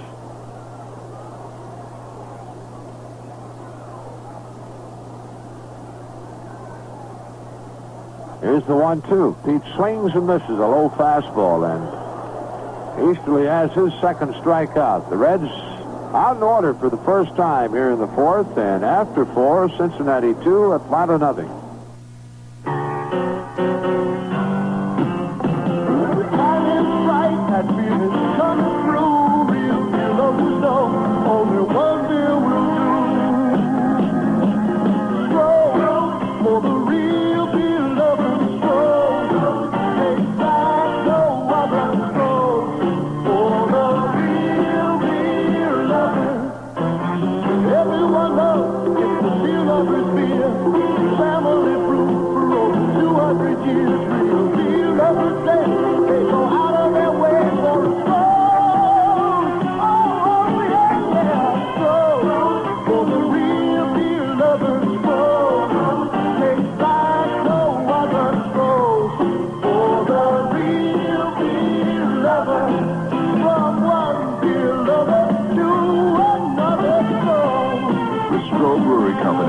Michigan.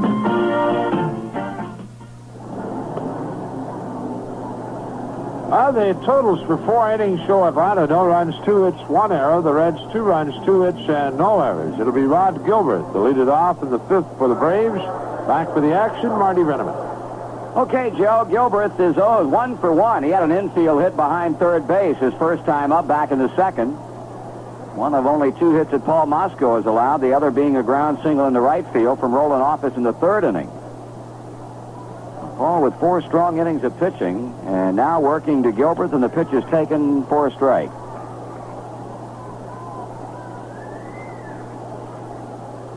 Paul continuing to work quickly, got in on the hands of Gilbert, and a half-swing foul back to the screen sends the count to 2 strikes.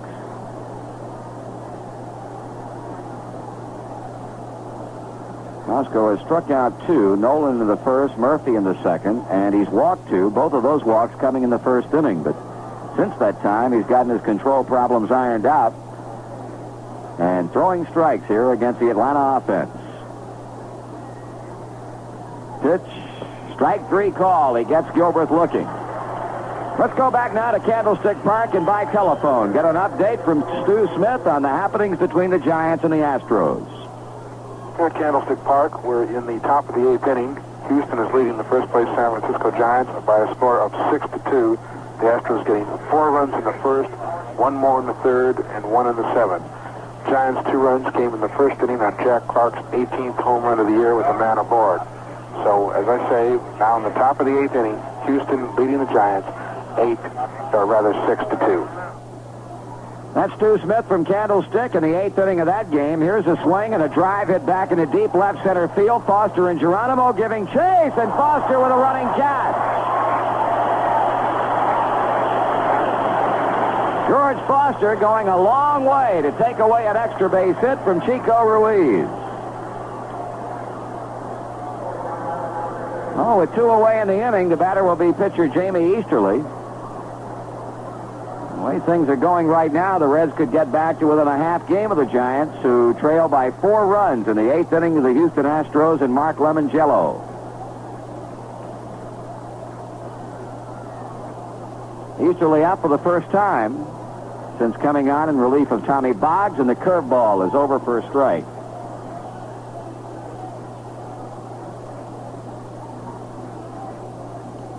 Call strike 2. No balls and 2 strikes. Moscow trying to retire the side in order for the second consecutive inning, and the 0-2 is bounced into the Cincinnati dugout. Paul is now retired 6 in a row since the 3rd inning hit by Office. Got Matthews to then hit into a double play. Burrows grounded out. Nolan and Murphy fly balls to center in the 4th. Gilbert has struck out. Ruiz is flying out to Foster here in the 5th. Curve missing, 1-2.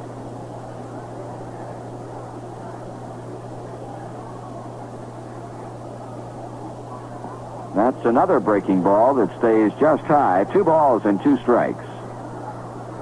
2-0, Cincinnati 5th inning. Moscow tries to put him away with this pitch, and a hard grounder hit to second. Kennedy makes a pickup and throws him out. So the Atlanta Braves go down in order, 1-2-3, and we're halfway through the Wednesday wrap-up to this series. The Reds lead the Braves 2-0. Whether the sun is blazing high in the sky or keeping a low profile this summer, one thing is almost sure. It's going to be hot. So probably the 2 most important words you'll hear all summer are cool it. That's right. Crawford Nichols Heating and Cooling wants to cool it for you this summer with Westinghouse Home Air Conditioning. Everyone knows that a cool home is a happy home. And Westinghouse Air Conditioning allows a family to relax at home during these hot, sticky summer months.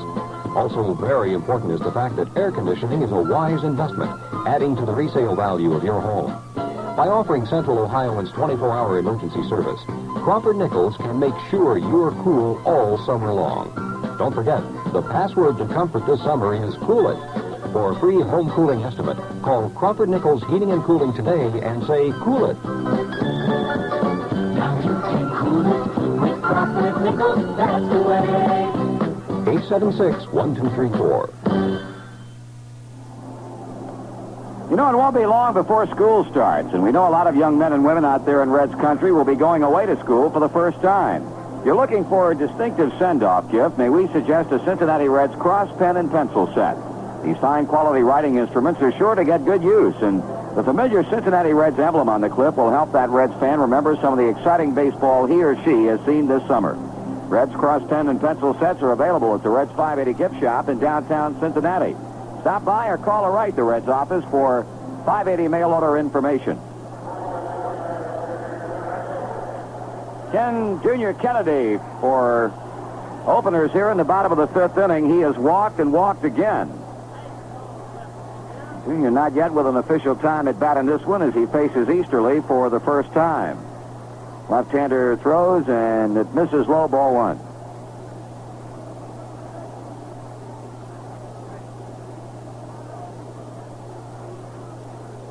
That's over for a strike, a fastball.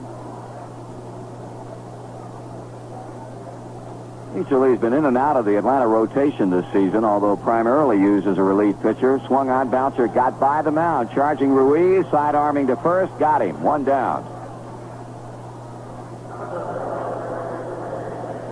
Easterly is relieved 21 times. He has started, well, make it 22 times with this relief appearance today, and he started 6 games. Ken Griffey is 0 for 2, reached on an error in the 1st inning and fly to deep left center, and Jeff Burrows in the 3rd.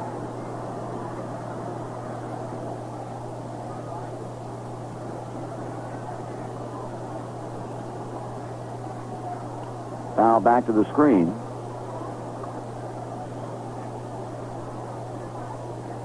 Reds scoring 2 times in the third. Walks to Rose and Kennedy. Griffey flied out. Foster singled into shallow right center, driving Rose in, and Cincinnati got another later run in the frame on a wild pitch. 1 ball and 1 strike to the Reds right fielder.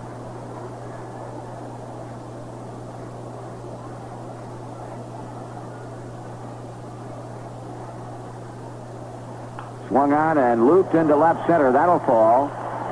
Kenny will take the turn and put on the brakes. His office comes quickly up with the ball and cutting in front of Jeff Burrows. Hit number 3 for Cincinnati.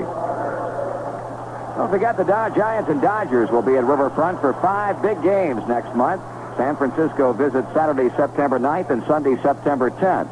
L.A. will be in town September 26th, 27th, and 28th. Purchase your tickets now because the month of September is going to be truly exciting. The way this Western Division race is going right now, and no reason to suspect that it won't be equally as tight some 30 or so days from now. Here's Foster. Ball is outside.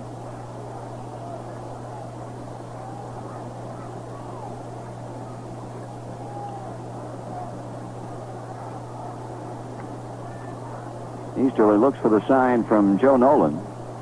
Pitching. Foster taking high. 2 balls and no strikes. Ken Griffey coming up with his 129th base hit of the season. He's currently tied for 4th in the league. Rose with 145, Boer with 135, Cabell with 133, and Garvey and Griffey with 129. 3 balls and no strikes. Easterly has not yet given anything for Foster to hit at.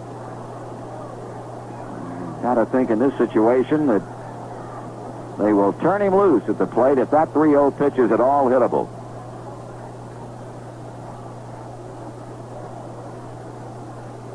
Griffey at first, 1 away. Easterly looks that way and throws to the plate. Foster swings and hits it off the end of the bat to shortstop. Royster will go for the force out and just got Griffey at second base.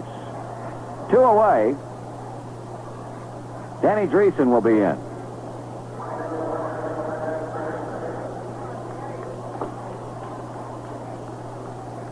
Danny doubled down the right field line his first trip to the plate and then reached on a fielder's choice in the third.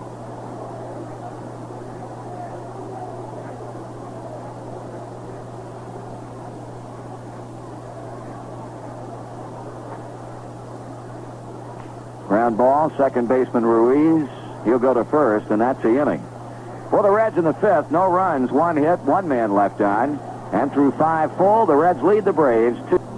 With Joe Nuxall, Marty Brenneman back at Riverfront. We go to the 6th inning as Paul Mosco is working on a 2-hit shutout through the first 5 rounds in this series wrap-up. And the Braves will be sending up the top of their batting order. Jerry Royster, Roland Office, and Gary Matthews. And before Jerry steps in, we'll pause again for station identification on the Cincinnati Reds Baseball Network. Zebrites are turned on by Cincinnati Reds baseball. Exclusively in Mid-Ohio on Zebra 100, WRMZ, Columbus.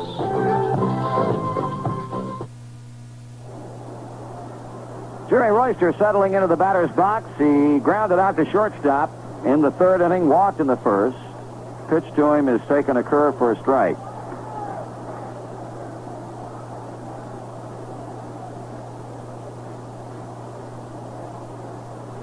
That's high, a fastball. Mosco trying to win his 3rd game of the season. Curveball is up, 2-1, and boy, the hits have really been at a premium. Reds have had 3, Braves have had 2.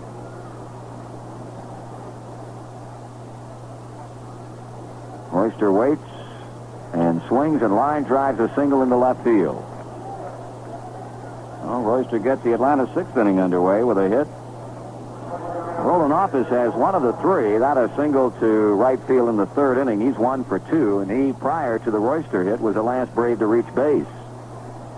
Just a reminder, we're in the home stretch of the baseball season. How about getting a group together to see the Reds in action at Riverfront Stadium? For details, just call or write the Reds Group Sales Office.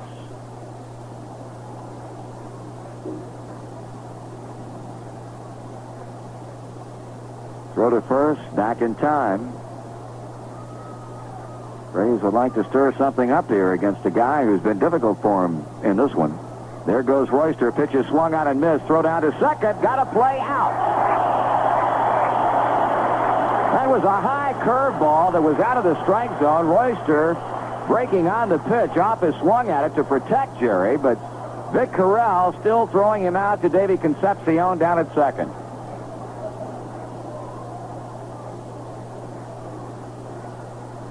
So 2-6 if you're scoring with us and a strike on Office.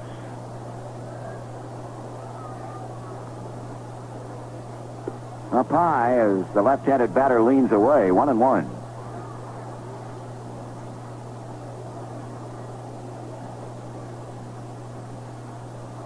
Swing and a miss. Well, I'll tell you, Office goes up there swinging from the heels.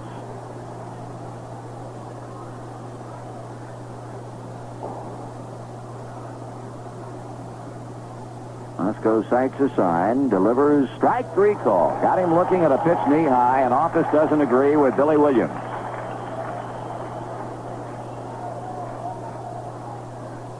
Ball is now fan 4. 2 away with nothing going on in the Braves' 6th inning. Gary Matthews flied out and hit into a 6-4-3 double play.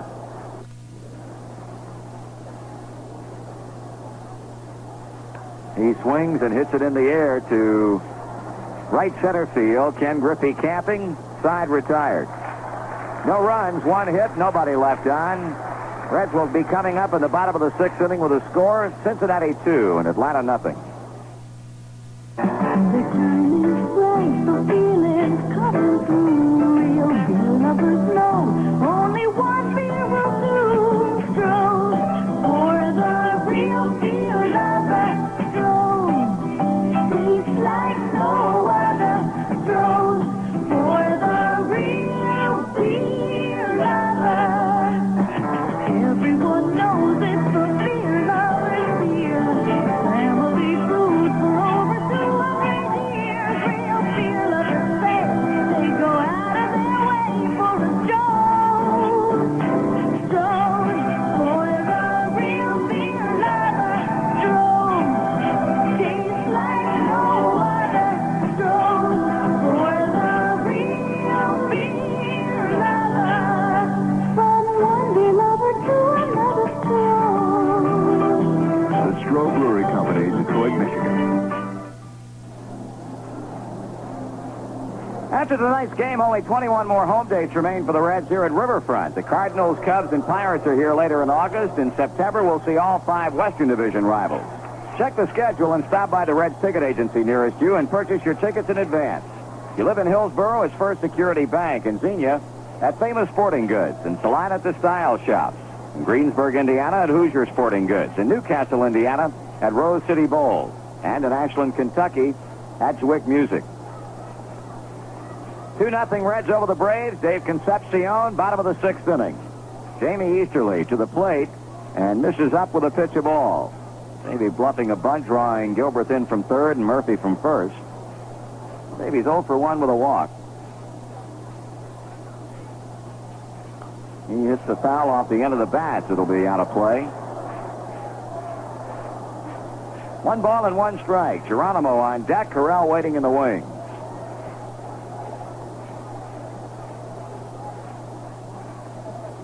Here's a pitch.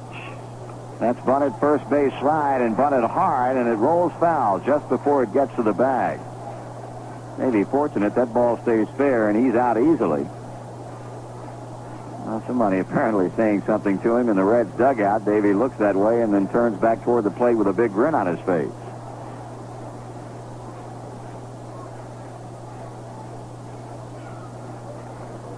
Davey hitting .303. 5th in the National League. Here's a 1-2 pitch. Swing and a foul back. Well, the Giants tightening thing up a bit with 2 runs in the bottom of the 8th inning. And it is now 6-4 Houston. Going to the bottom of the 9th, Terry Whitfield hit a 2-run home run, his 9th of the season in that home 8th inning. Davey with a check swing, slow ground ball to third. That's going to be a base hit all the way. Well, that ball had some action on it. It kicked hard left. Oh, try to bunt the other way and can't keep it in. Just run a check swing on him and pick up a base hit. It's tough play with 2 strikes. Third baseman back. Tough and good play. Yep. That's hit number 4 for the Reds, and here's Geronimo. Better explanation for that is excuse me. Most hitters would be happy to say that, though, I would imagine. But I'll take it. Right. Geronimo looks at a pitch low, ball 1. Azar hit the ball well in the 3rd inning with a couple of guys on base, but Jeff Burrows caught it on the warning track in left field.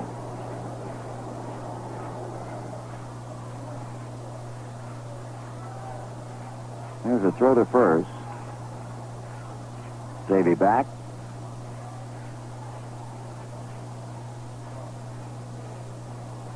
There goes a runner. Geronimo takes a strike. Throw down to second. No. Stolen base for Dave Concepcion. 16th of the year.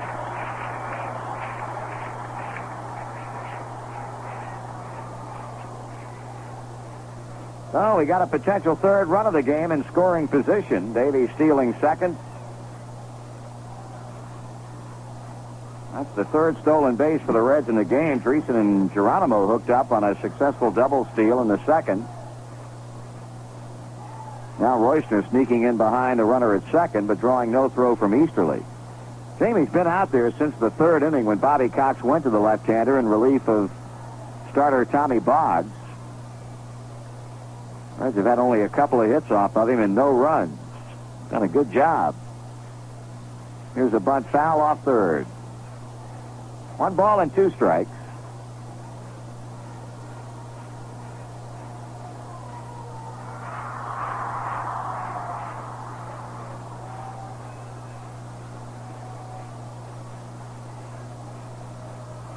Geronimo trying to get the runner in from 2nd. Nobody out in the inning. Easterly works, and Geronimo bounces it over the mound. That's got a chance. No, glove by Royster. Throwing, not in time. Base hit. On to 3rd goes Concepcion. Jerry Royster turned in a run-saving play right there. He went behind 2nd. The ball really taking a big bounce and throwing while in midair. The Geronimo legs it across the back for the infield hit with Davey going on to 3rd. So Cincinnati posing a major 6th inning threat. On the corners we have him, and Vic Corral the batter.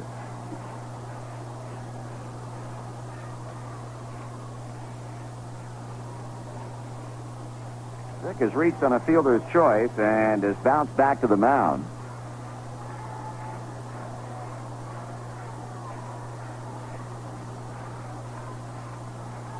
He bunts first base side. Here comes Davey. Now stops, goes back to 3rd, and no play.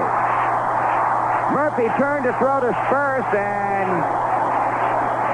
Ruiz a little slow getting over there, and that's going to be an infield base hit. Well, Davey initially had started down the line like gangbusters and put on the brakes right now. Murphy turned back to throw to first, and Ruiz slow getting there, and we've got him loaded.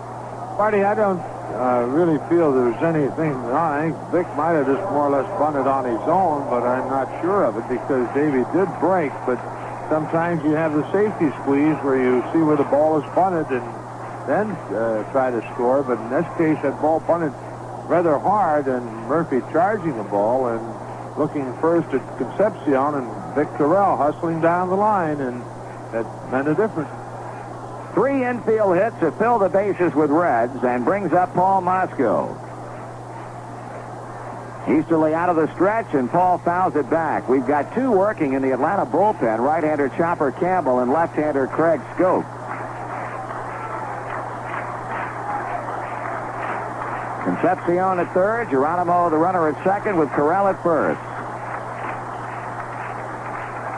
Easterly, strike 1 pitch. Swung on, ground ball, base hit down the left field line. Here's Davey scoring. Here comes Geronimo. Corral goes to 3rd. Mosco is doubled in 2, and it's 4-0.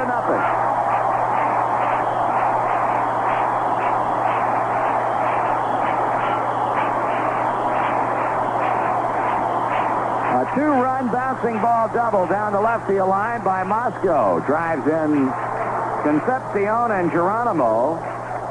It is now 4-0 Reds. Still nobody out, and Pete Rose will stand in.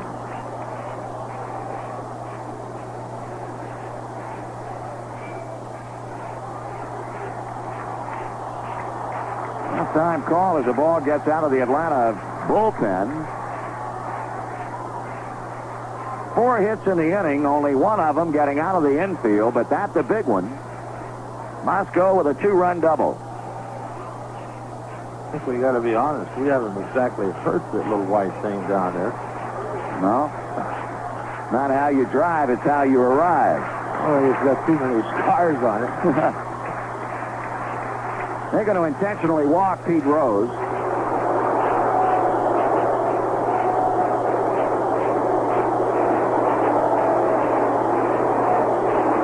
Well, the Reds will have the bases loaded again, and still the first batter has not yet been retired.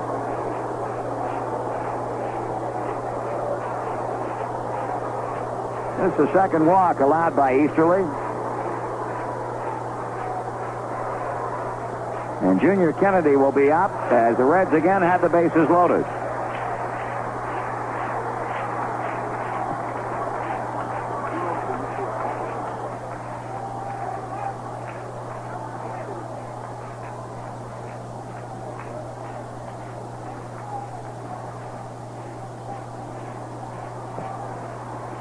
Kennedy 0 for 1. He's walked 2 times. Reds have scored twice here in the 6th inning and lead 4-0. Easterly looking around and delivers, and he misses up high with a fastball. At the infield playing in, Murphy at first, Ruiz second, Royster short, Gilbert at third. Kennedy swings and fouls it away, 1-1.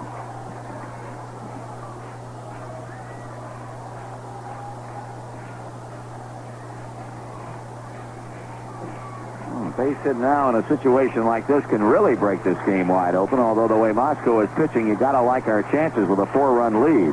Here's a ground ball hit to second. Ruiz slips as he started to go to the plate. Instead, elects to go to first base where he gets the easy out, and Carell has come in to score the 5th run.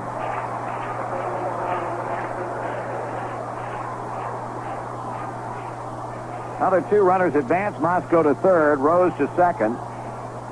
Kennedy out 4-3. He gets an RBI, his 8th of the year. Ruiz had every intention in the world of coming home, but it looked like he slipped as he straightened up to throw. And then turned and got the sure out at first base. So 1 away with 3 runs in. Easterly to Griffey. Kenny takes a curve down and outside, a ball. He got a single to left center in the 5th inning.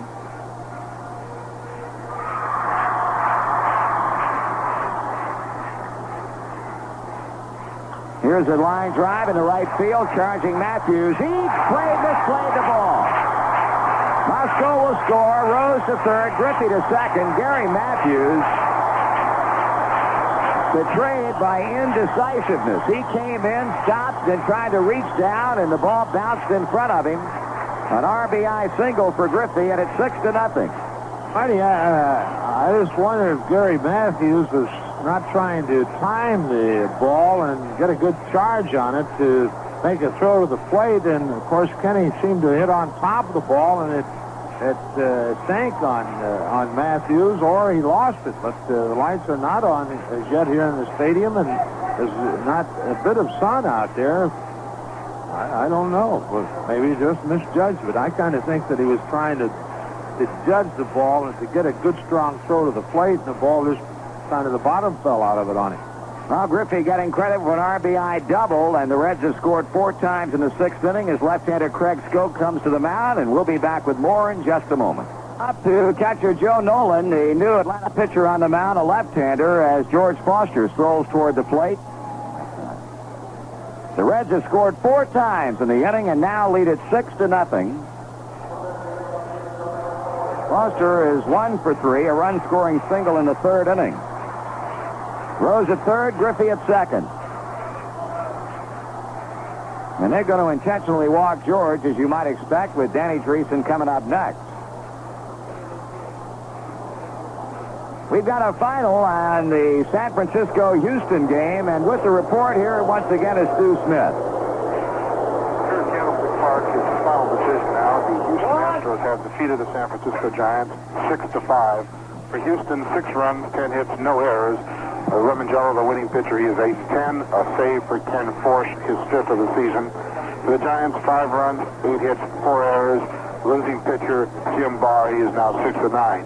In the 9th inning, the Giants rallied for 1 run. They had the tying run on third base, but could not get it home as Houston escaped with the 1-run victory. So a final here at Candlestick Park, Houston 6, the Giants 5. Well, they had a thriller at Candlestick. As Stu pointed out, the Giants had the tying run at third base after scoring 1 time in the 9th inning, but could not get him home. So Cincinnati, with a good shot now, leading by 6 runs here against Atlanta, of once again climbing to within a half game of the top spot. Craig Skoke, the new Atlanta pitcher, a left-hander, has intentionally walked Foster, and Danny Dreesen steps in. The Reds have loaded the bases for the 3rd time in this 6th inning. Skoke to the plate, and Dreesen takes it high for ball 1.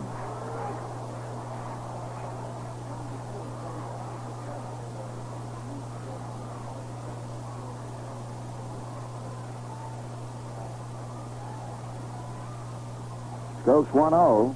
Dreesen swings and sends it in the air to shallow right center. Matthews charging in hard, and Gary makes the catch. Here comes Rose down the line. Pete will try to score, and he's in there. I don't think Gary Matthews thought Rose was going to try to score on that ball. Pete gave him a little decoy. He broke, and this took a slow step, I guess you might say, and then really took off and caught Matthews a little out of shelter as far as making a strong throw. He did get a throwaway, but I think Pete helped that by just a slight decoy. Well, with heads-up base running by Rose, he provides Danny Dreesen an RBI and no time at bat on what was a routine fly ball. Dave Concepcion started it all off with an infield hit down the third base side, and he is up now representing the 10th man in the inning. 7-0 Cincinnati. Skoke to the plate. Davey swings and he misses.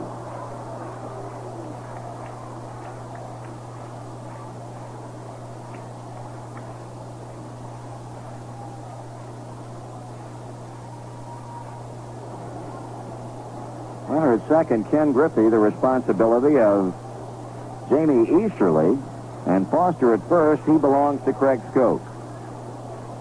Chopper Campbell, the right-hander, continues to stay ready in the Atlanta bullpen. Now Skoke goes back behind the mound to the rosin bag. Looking around, and Davey talking with the Billy Williams, the plate umpire. Concepcion waiting. 5 runs across. 2 men on, 2 men out. Strike 1 pitch. Here it is. Swung on and foul back. 0-2. Inning started with an infield hit to third by Concepcion. Davey stole second. Geronimo got an infield hit over the bag at second. Terrell with a bunt single first base side to load him up. Moscow grounded one down the left field line to score 2. They intentionally walked Rose. Kennedy grounded a second, a run scored. Griffey doubled a shallow right, another run scored. Foster got an intentional walk, and Dreesen with a sacrifice fly. Grounder foul at third.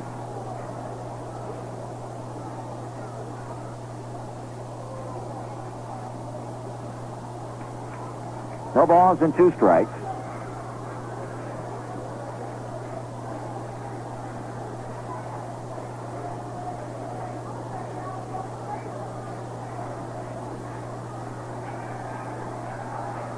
Skoke with a slow nod of the head as Nolan hangs aside. Pitching, and a fastball is high.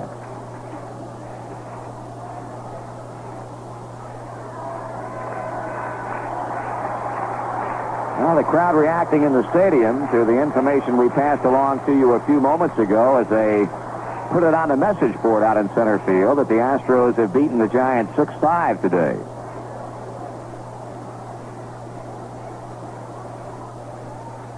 Davey grounds one wide at third. Played by Gilbert. Plenty of time to make the good throw, and he does to end the inning.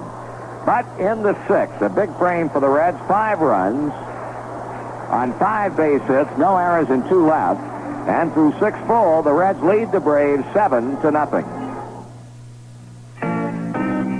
I know a friend when I see one. And I know a good thing when I get it. I know where to go when I need a helping hand. That's why I've got a friend who's a marathon man. If you like your car and you like driving it, and you depend on it like you do a good friend, you like to know it's getting what it needs to run good and being taken care of like it's supposed to. That's why if you don't already, you really ought to get to know your marathon man. Go get together with a friend who do it better. Go be your marathon man. Marathon Oil Company. We got together to do it better. And we do. Reds leading 7-0 as we go to the 7th inning, and Jeff Burroughs will be the first batter in to face Paul Moscow. Back with the action, here's Joe. All right, Marty, Burroughs, Nolan, and Murphy here in the 7th inning.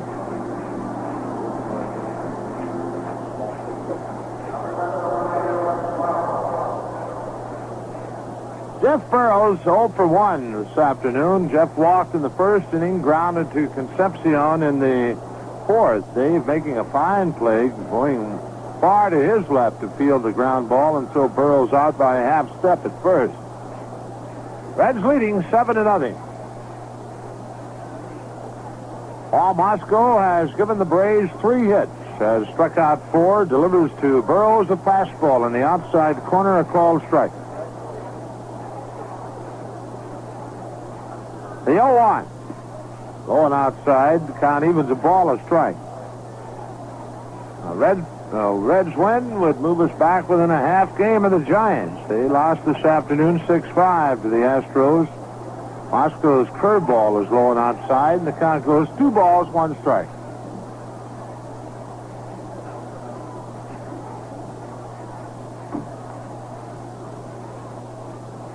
Moscow with another baseball, rubbing it up. 2-1 to count to Jeff Burroughs. Joe Nolan on deck, the pitch. Burroughs takes an off-speed pitch inside. 3 balls, 1 strike. Paul has walked 2, both walks coming in the first inning. Fastball on the outside corner to Neves, called strike 2. A full count to Jeff Burroughs. A wind to payoff. Fastball that's popped into center field. Coming on is Geronimo there waiting on it, and Cesar has it, 1 out.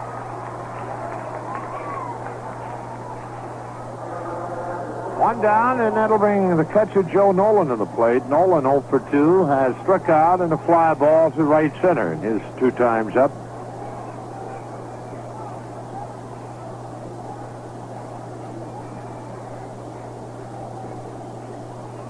Reds scoring 5 big ones in the 6th, leading 7-0. Breaking pitch in for a called strike to Nolan. Ball shakes off a sign from Vic Clarell. And now the 0-1. Curveball just under the knees. 1-1.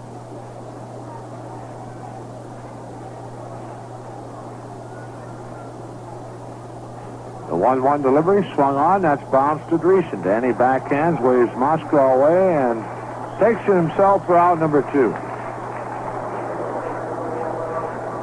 2 away, and Dale Murphy the batter. Murphy 0 for 2 has struck out and a fly ball to center in his 2 times up.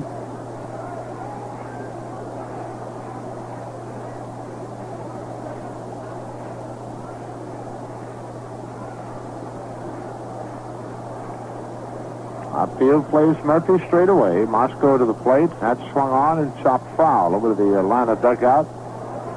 And bouncing back out on the playing field where Eric Bragg, the third base umpire, picks it off.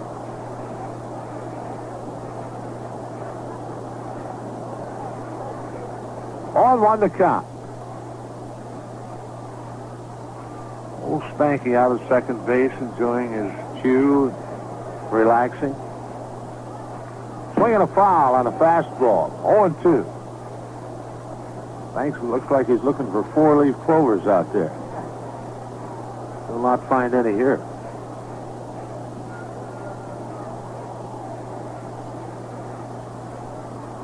Moscow in front, 0-2 to Dale Murphy.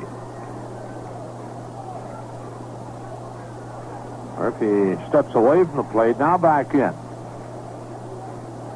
A wind, the 0-2.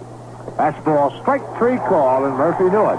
Fastball on the outside corner, and Dale might have been looking for the hook. 5 strikeouts for Moscow. The Braves out in order here in the 7th. And at the middle of the 7th, Cincinnati 7, Atlanta nothing. Some people wonder why spend money on replacement windows when they already have good windows in their home. Well, maybe some of these New Sash customer letters will help you understand why. Dear Mr. Johnson, I wondered about spending money on New Sash windows, but my reservations are now gone. My wife thinks they're beautiful and very easy to clean. But the amazing thing is that we keep the thermostat on 65 degrees all winter long, and our furnace only comes on 4 or 5 times a day instead of 10 or 15 times, as in the past. Thank you. Our New Sash windows are paying for themselves. If fuel savings are important to you this winter, give Bill Johnson a call at 267-8396. New Sash is the only window with the Good Housekeeping seal of approval. And New Sash replacement windows are custom made for a perfect fit. Call Bill Johnson at 267-8396 and let him show you how to save up to 30% or more in heating costs. That 24-hour number again, 267-8396. Always ask for the original New Sash. Reds leading 7-0 as they bat in the bottom half of the 7th inning. Reds sending 10 men to the plate in the 6th, and they scored 5 times. Geronimo will lead it off here in the 7th. Cesar 1 for 2. He walked back in the 2nd inning and hit a fly ball to left in the 3rd, single in the 6th. Right now, we'll pause for station identification. This is the Cincinnati Reds Baseball Network. Cincinnati Reds baseball is yours on Zebra 100, WRMZ, Columbus, Ohio, the home of the Reds for Central Ohio.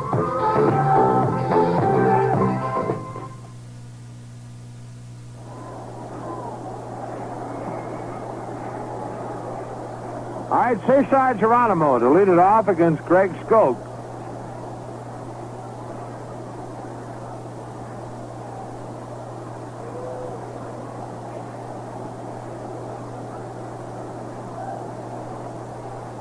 Skoke waiting on the sign and delivers the first pitch to Geronimo, a fastball, swung on and missed.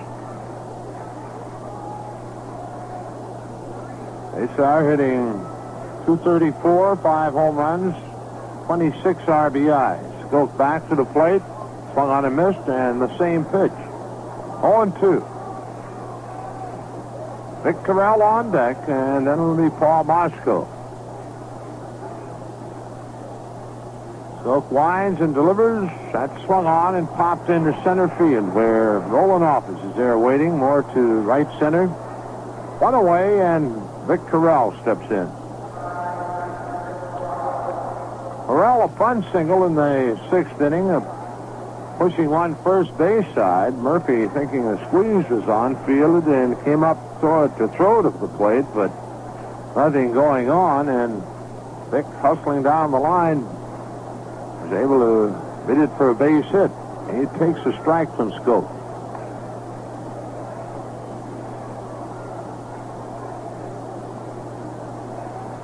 Outfield straight away. Skoke works. Carell swings. Fouls to the screen. Quickly, Craig Skoke in front of Vic Carell, 0-2.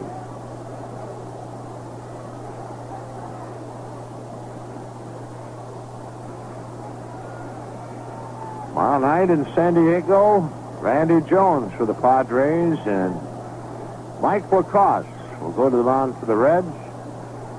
0-2 delivery. Swung on, bounced to Gilbert the third. Rob has it. His throw on to Murphy, and quickly 2 away for the Reds here in the 7th. That'll bring Paul Moscow to the plate, and Paul with that big hit in the 6th inning, a 2-run double along the left field line. Paul has pitched outstanding baseball here this afternoon. He struck out 5, walked 2, and both walks coming in the 1st inning when he walked Royster and Burroughs. 2 away, the base is empty. Moscow at the plate. Scope winds and delivers. Paul swings and grounds it foul off the third baseline.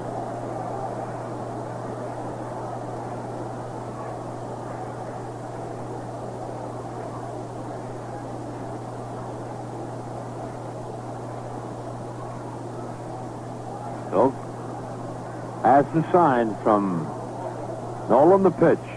Swung on, fly ball into right center field. Office over and waiting, and he has it, and that's the inning. The Reds out in order. Nothing across after 7. Cincinnati 7, Atlanta nothing. The folks at Stroh's are proud to announce a Labor Day weekend with our hard-hitting Reds. The weekend is in St. Louis, beginning Friday, September 1st through Sunday, September 3rd.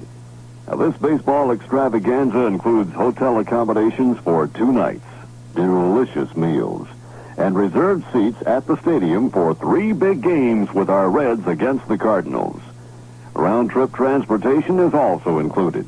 And to top it all off, there will be a Stroh's hospitality party where you can get plenty of that good, cold Stroh's beer, along with music and dancing. So for details on this sports holiday, contact the Barney Rapp Agency, area code 513-381-7277. That's 513-381-7277. It's another Red Rooter sports holiday, and we at Stroh's hope you can make it.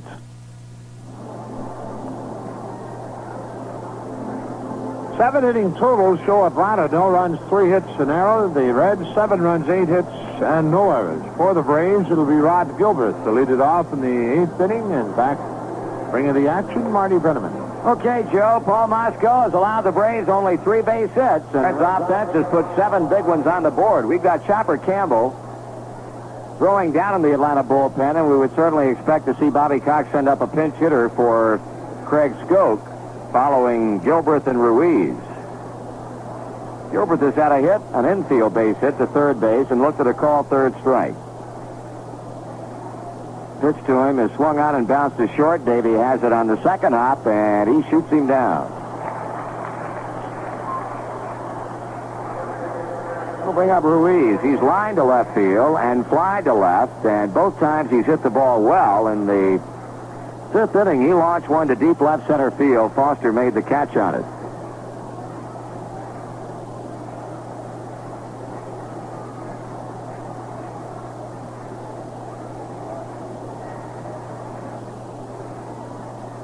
Hall delivers. Ruiz takes a fastball up and in. Ball 1.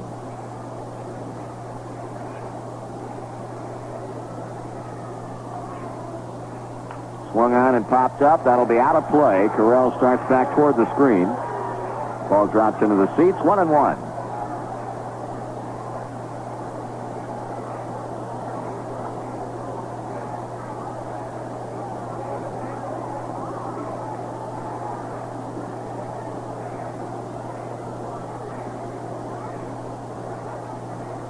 Okay, the 1-1 pitch. That bounces up there and goes all the way back to the screen as it hopped past Vic Carell. Well, Paul, 2 balls and a strike on Ruiz.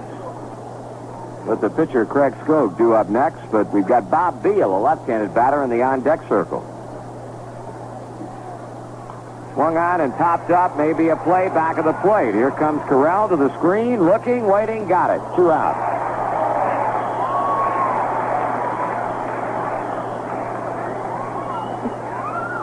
Paul Moscow continues along his merry way as he'll now be facing the pinch hitter Bob Beal. Beal hitting .234, no homers and 8 runs batted in.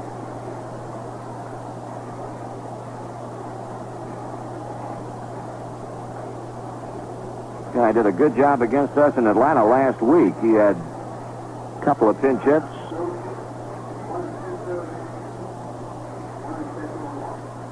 Ball one.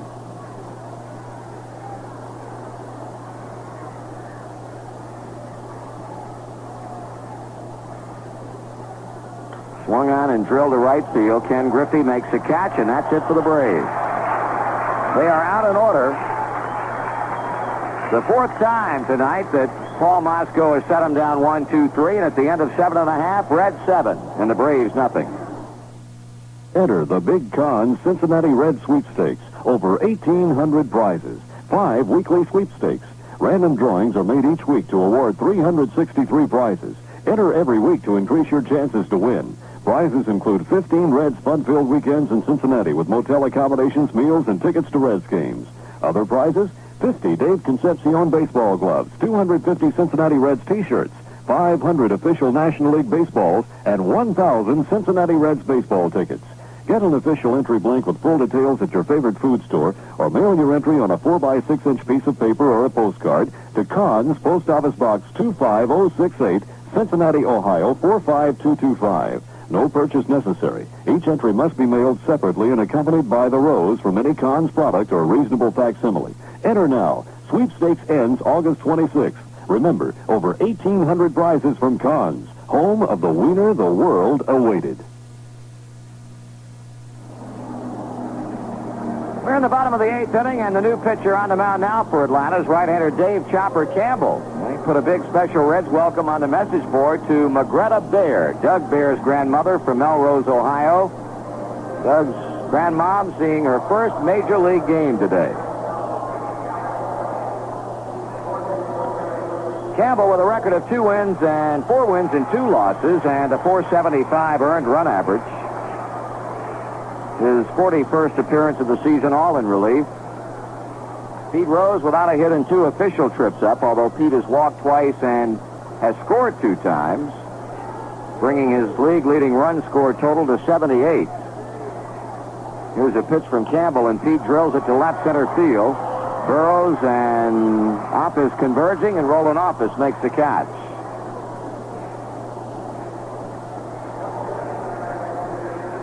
One away for Junior Kennedy.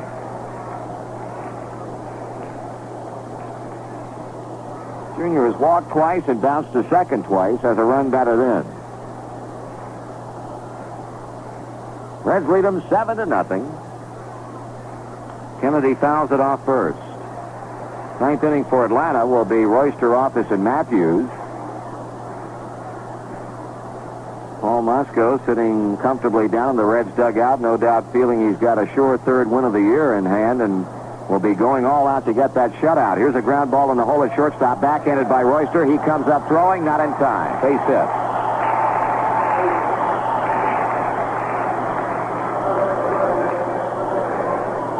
The Reds have been infield hitters today, I'll tell you.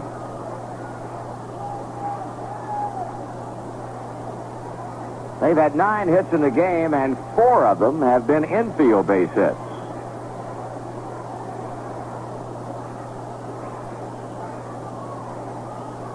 Ken Griffey stepping in. Kenny's had a single and a double in 4 trips and has knocked in a run.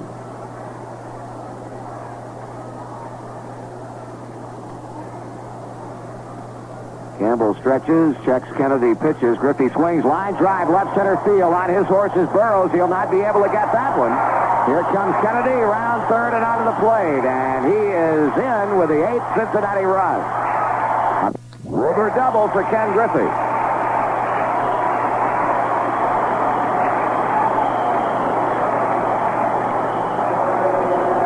And he really put a charge in that ball. Oh, he enjoys a 3-hit ball game. And the 2 doubles give him a total on the season of 27. Now George Foster steps in. Gene Garber now loosening up for the Braves. And Ray Knight playing catch in the Cincinnati bullpen along with Mike Love. Foster 1 for 3 has thrown an intentional walk. Called strike.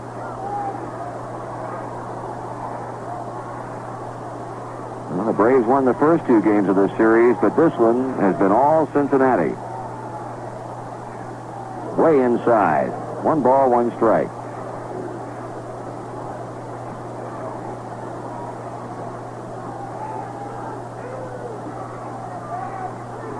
Campbell studies his sign, has Griffey out at second with one down.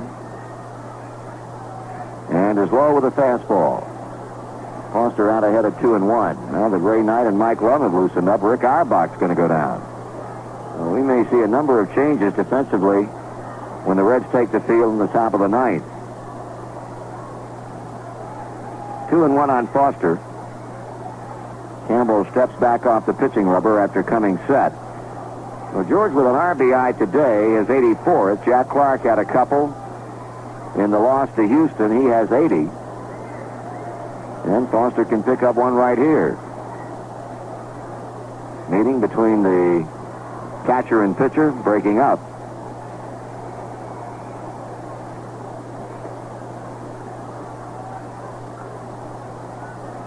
Campbell now into his stretch motion. And the 2-1 delivery. Outside, ball 3. Total in the stadium, 37,305. 37305. State attendance, 34,093. 3-1 pitch to Foster. Ball 4. George has his second walk of the game. Attendance here at Riverfront for this final game of the homestand, 37,305. 37,305.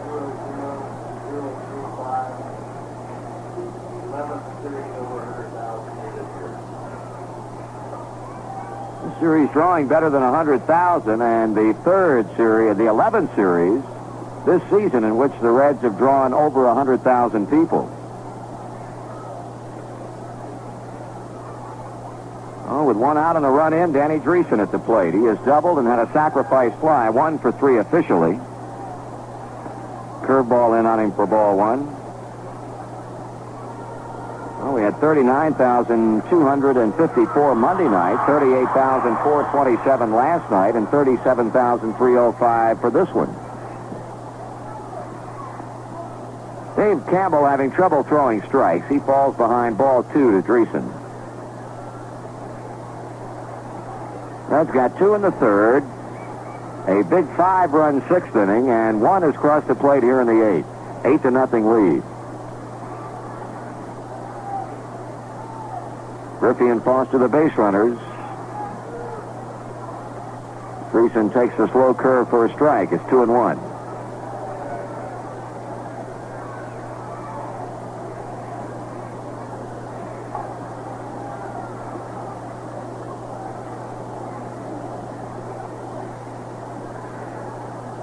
And he swings and hits a very high fly ball to straightaway center. Opposite started in, now backs up and makes the catch. Tagging at second and going on to third is Ken Griffey. Now Dreesen out, fly ball center. Dave Concepcion with 2 down and runners at first and third.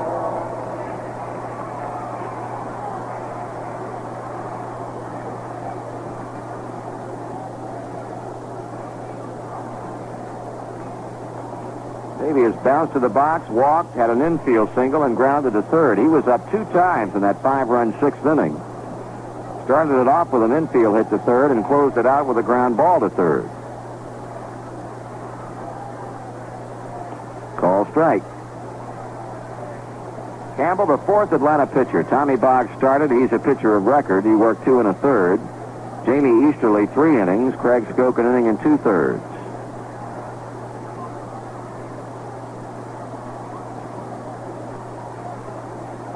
Way outside, 1 ball and 1 strike. Tomorrow night we'll be coming to you from San Diego Stadium. Randy Jones, 9 and 10, will be on the hill for the men of Roger Craig. Mike Lacoste, 3 and 1, will pitch for Cincinnati in that series opener. Here's a foul out of play. Like to see that Padres crew snap their losing streak tonight. They dropped 4 in a row. 2 at the hands of the Reds, 2 at the hands of the Dodgers. It'll be Eric Rasmussen against Doug Rao. Talking about tomorrow night, we'll be on the air at 9:30 with the pregame shows. Game time 10 o'clock. Low and away, 2-2. The 10 o'clock Cincinnati time for the start of the game. 9:30 we'll be on the air tomorrow night, 9:30 on Friday night. 9:30 on Saturday night and 3:30 on Sunday afternoon. Then we'll be in Pittsburgh Monday, Tuesday, and Wednesday night. And a week from tomorrow, open up the first of a 4-game set at Wrigley Field against the Cubs. 2-2 to Concepcion. Line smash by the diving Ruiz. Going into the gap. Going through the wall. Foster scores. After Ken Griffey crosses a plate, a 2-run double for Concepcion, and the Reds are in double figures and lead 10-0.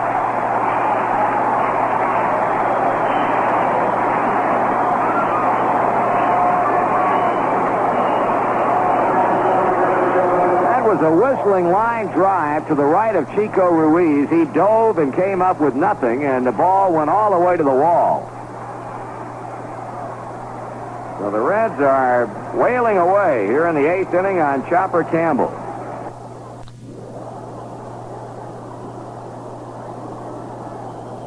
Geronimo looking for his second hit. He swings and misses.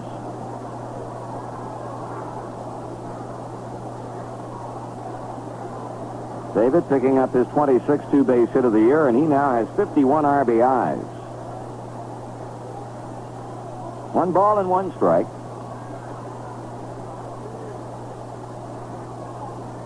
Well, we'll not be seeing the Atlanta Braves again until we journey to Atlanta on Friday, Saturday, and Sunday, September 22nd, 23rd, and 24th. Low and inside, ball 2, and they, of course, will be into Cincinnati for the final time in the final 3 games of regular season play, September the 29th and 30th and October the 1st, a weekend series.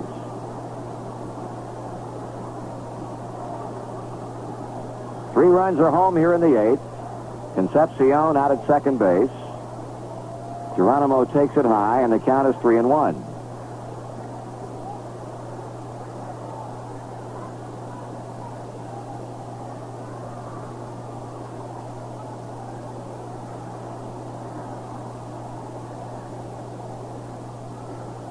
Should Geronimo get on, the inning would continue for Vic Corral. Pitch.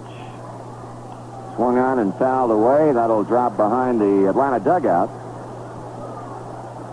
Well, everything has gone right in this ball game. Timely hitting.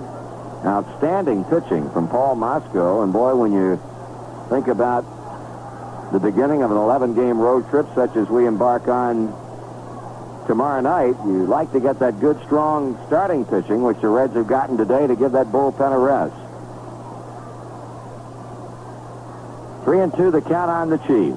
He's on with a walk as Campbell misses high.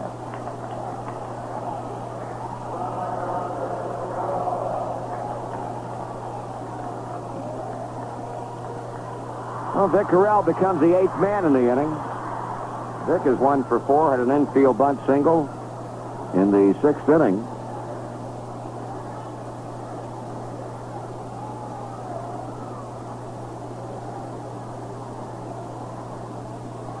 Call strike on the inside edge. I would imagine people later on today, hearing the score of this game, said, boy, there must be a few home runs hit. Oddly enough, there has not been one to leave the ballpark in this game. Up and in. 1 ball and 1 strike. Well, we look toward the return of Johnny Bench maybe tomorrow night. Joe Morgan hopefully by Friday, and get all those regulars healthy and in there for the grind all the way to the end. Again, high and inside to Corral. Ball 2 with a strike. Rose started off the inning by flying out to center, but then Kennedy had an infield hit to shortstop. Griffey doubled him across. Foster walked. Dreesen flied out. Concepcion doubled both runs in, and Geronimo's gotten a walk. Corral swings and misses. 2-2. 2 balls, 2 strikes, with 2 men on base in the bottom of the 8th inning. Reds 10, the Braves nothing. That hit them 11-3.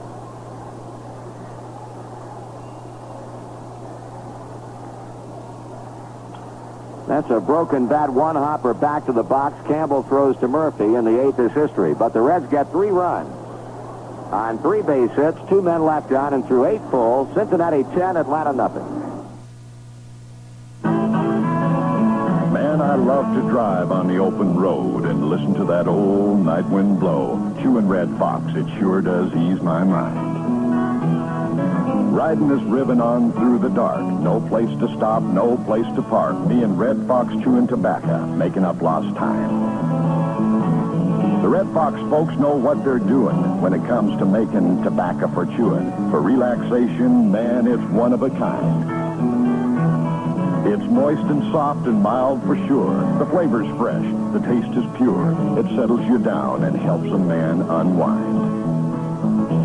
Why don't you try Red Fox? Look for it in the white pouch with the picture of Old Red taking it easy. Red Fox chewing tobacco. Now it's better than ever. So when that highway starts to call, run with the fox that beats them all, Red Fox. 'Cause Mister, taking it easy never tasted so good. Red Fox. 9th inning, 10-0 Reds, and let's see the changes that we can pass along to you right here. At third base is Ray Knight. At shortstop, Rick Auerbach. In left field, Mike Lum, and in right field, Dave Collins. Danny Dreesen remaining at first base with Geronimo at center, Kennedy at second. Corral catching, and that most important young man in the middle of the arena who has turned in 8 shutout innings, Paul Mosco, will face Royster, Office, and Matthews in the 9th inning.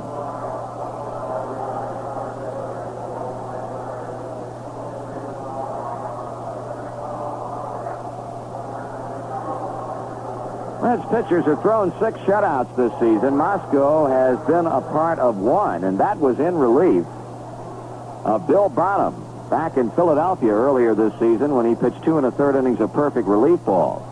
He delivers to Jerry Royster, and it's in for a strike.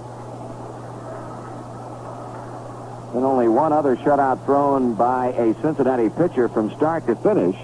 There's strike 2 call, and that was Tom Seaver, who fired the June 16th no-hitter here against the St. Louis Cardinals. Royster behind quickly at 2 strikes. Pitching Mosco. Swung on, ground ball wide to third. Nice play by Ray Knight, and he throws him out. 1 away. Roland Office with a single. He's been up 3 times. Mosco got him looking at a call third strike in the 6th inning. From the 4th inning on, Mosco has pitched 5 1/3 innings now of 1-hit baseball. That only Atlanta hit, a single by Royster leading off the 6th, and he was later thrown out stealing. Office fouls it away. Stay tuned on most of these same stations after our game broadcast. Joe Nuxall will be in the Reds dugout for the start of the game show. We'll be back then with scores and comments, including a report from Stu Smith at Candlestick Park on the outcome of that Houston Giant game today. 1 ball and 1 strike.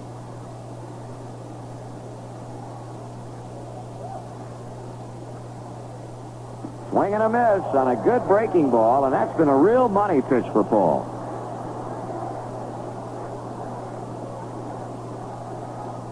One ball and 2 strikes to Roland Office.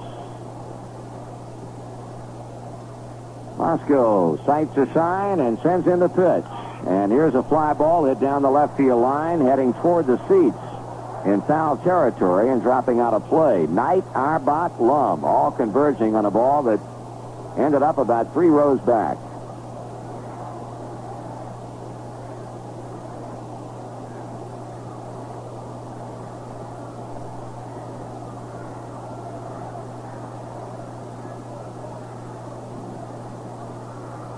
All to the rosin bag.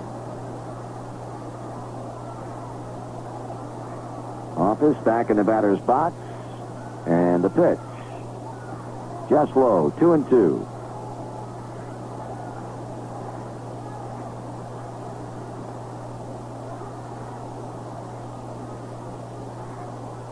Curveball hangs high and outside. Full count.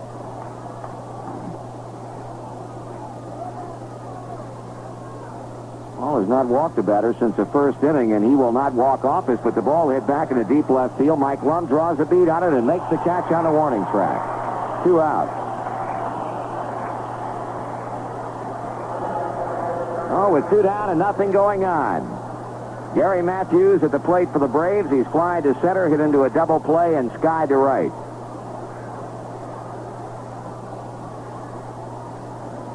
Going to make that plane ride cross country very pleasant later on tonight.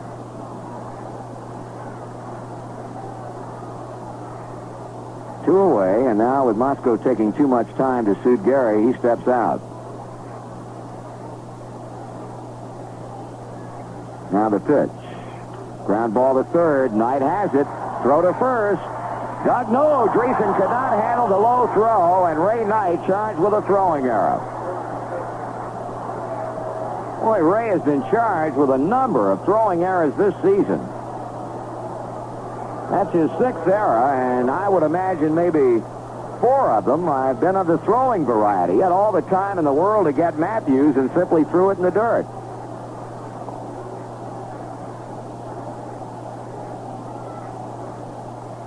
So the 9th inning continues for the Braves, and Jeff Burrows steps in. He's grounded to short, and fly to center also was on with a walk. Ball 1.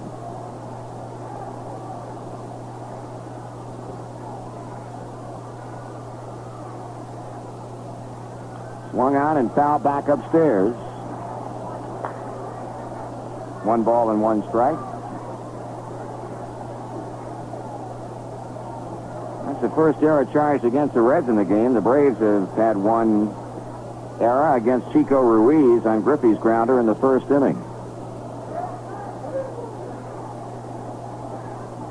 1 ball, 1 strike, 2 out, 1 on. Moscow pauses and pitches. Burrows takes it high. Ball 2, 2-1.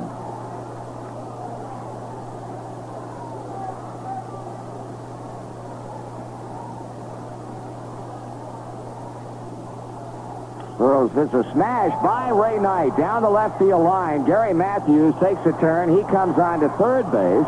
And going into second standing is Jeff Burrows with a double. We'll pause now for station identification on the Cincinnati Reds Baseball Network. Cincinnati Reds baseball is yours on Zebra 100, WRMZ, Columbus, Ohio, the home of the Reds for Central Ohio.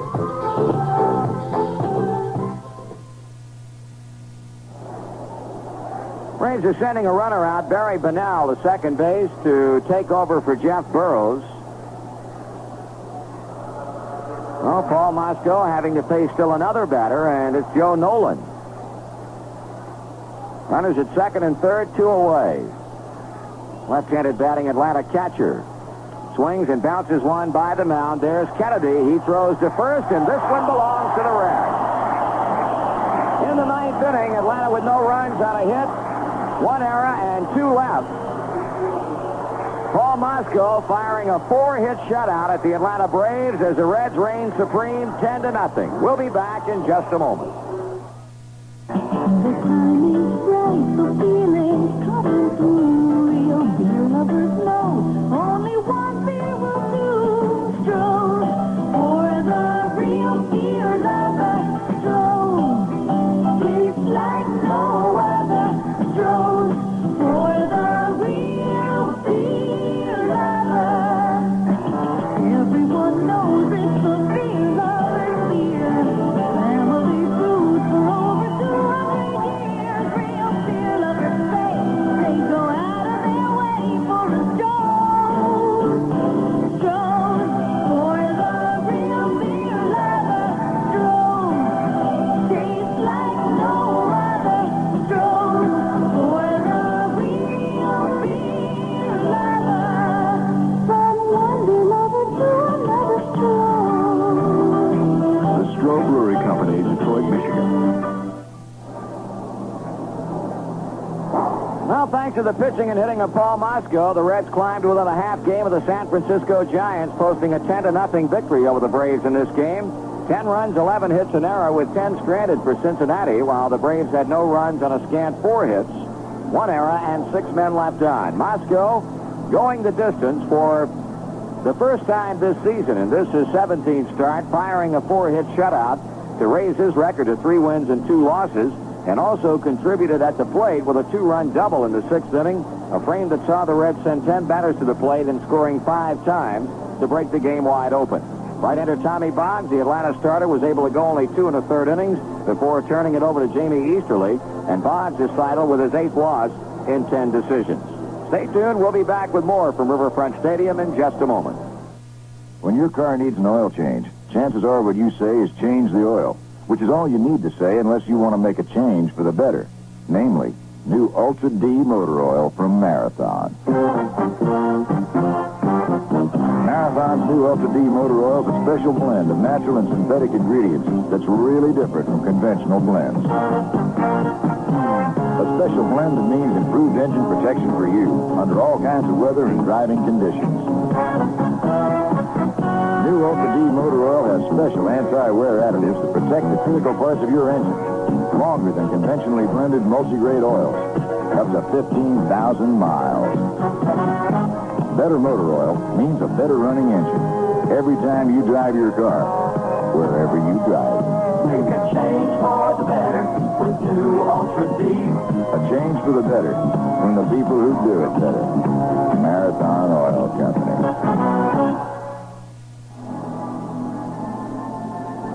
With this 10-0 conquest safely tucked away, the Reds will now be flying west to open up a 4-game series against Roger Craig's San Diego Padres tomorrow night.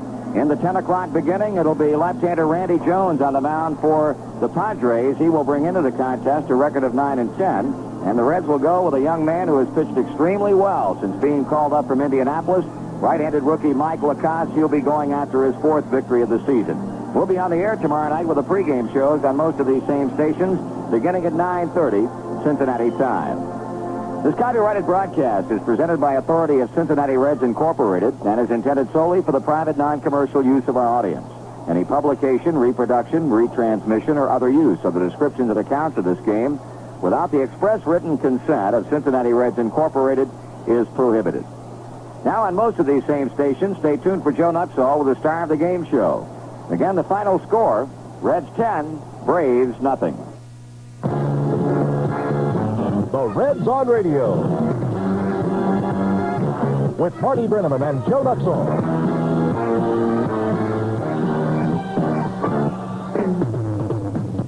The 1978 Cincinnati Reds have been brought to you by the Stroh Brewery Company. Stroh's, from one sports lover to another. And by your local Marathon full-service dealers and distributors.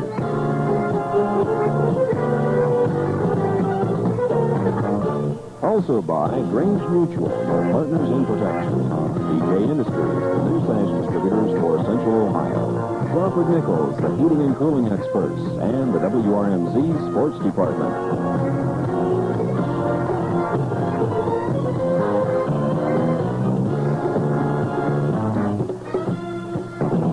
Follow the Cincinnati Reds and tune in next time for the Reds on Radio on this, the Cincinnati Reds Baseball Network. Follow the Reds all season long on Zebra 100 WRMZ, Columbus, Ohio, where you hear more of what you listen for. You want to know the ones you love and the things you love will always be secure. Make friends with tomorrow. Range Insurance, to be sure. Grange is the insurance company for good students and safe drivers. Grange Auto Insurance rates are very attractive, especially if your driver's license isn't smudged with chargeable accidents. You can also save money if your teenager qualifies for our good student discount. If Grange insures your second car, there are even more savings. Grange Auto Insurance has you covered on the road against property damage, personal injury, legal, and medical costs. Check the yellow pages for your nearest Grange agent. There's nothing like the feeling that you get when you know you're safe now and secure. Protected by Grange Mutual, Grange Insurance, to be sure. It's time now for Joe Nuxall and the star of the game on Reds 100 WRMZ.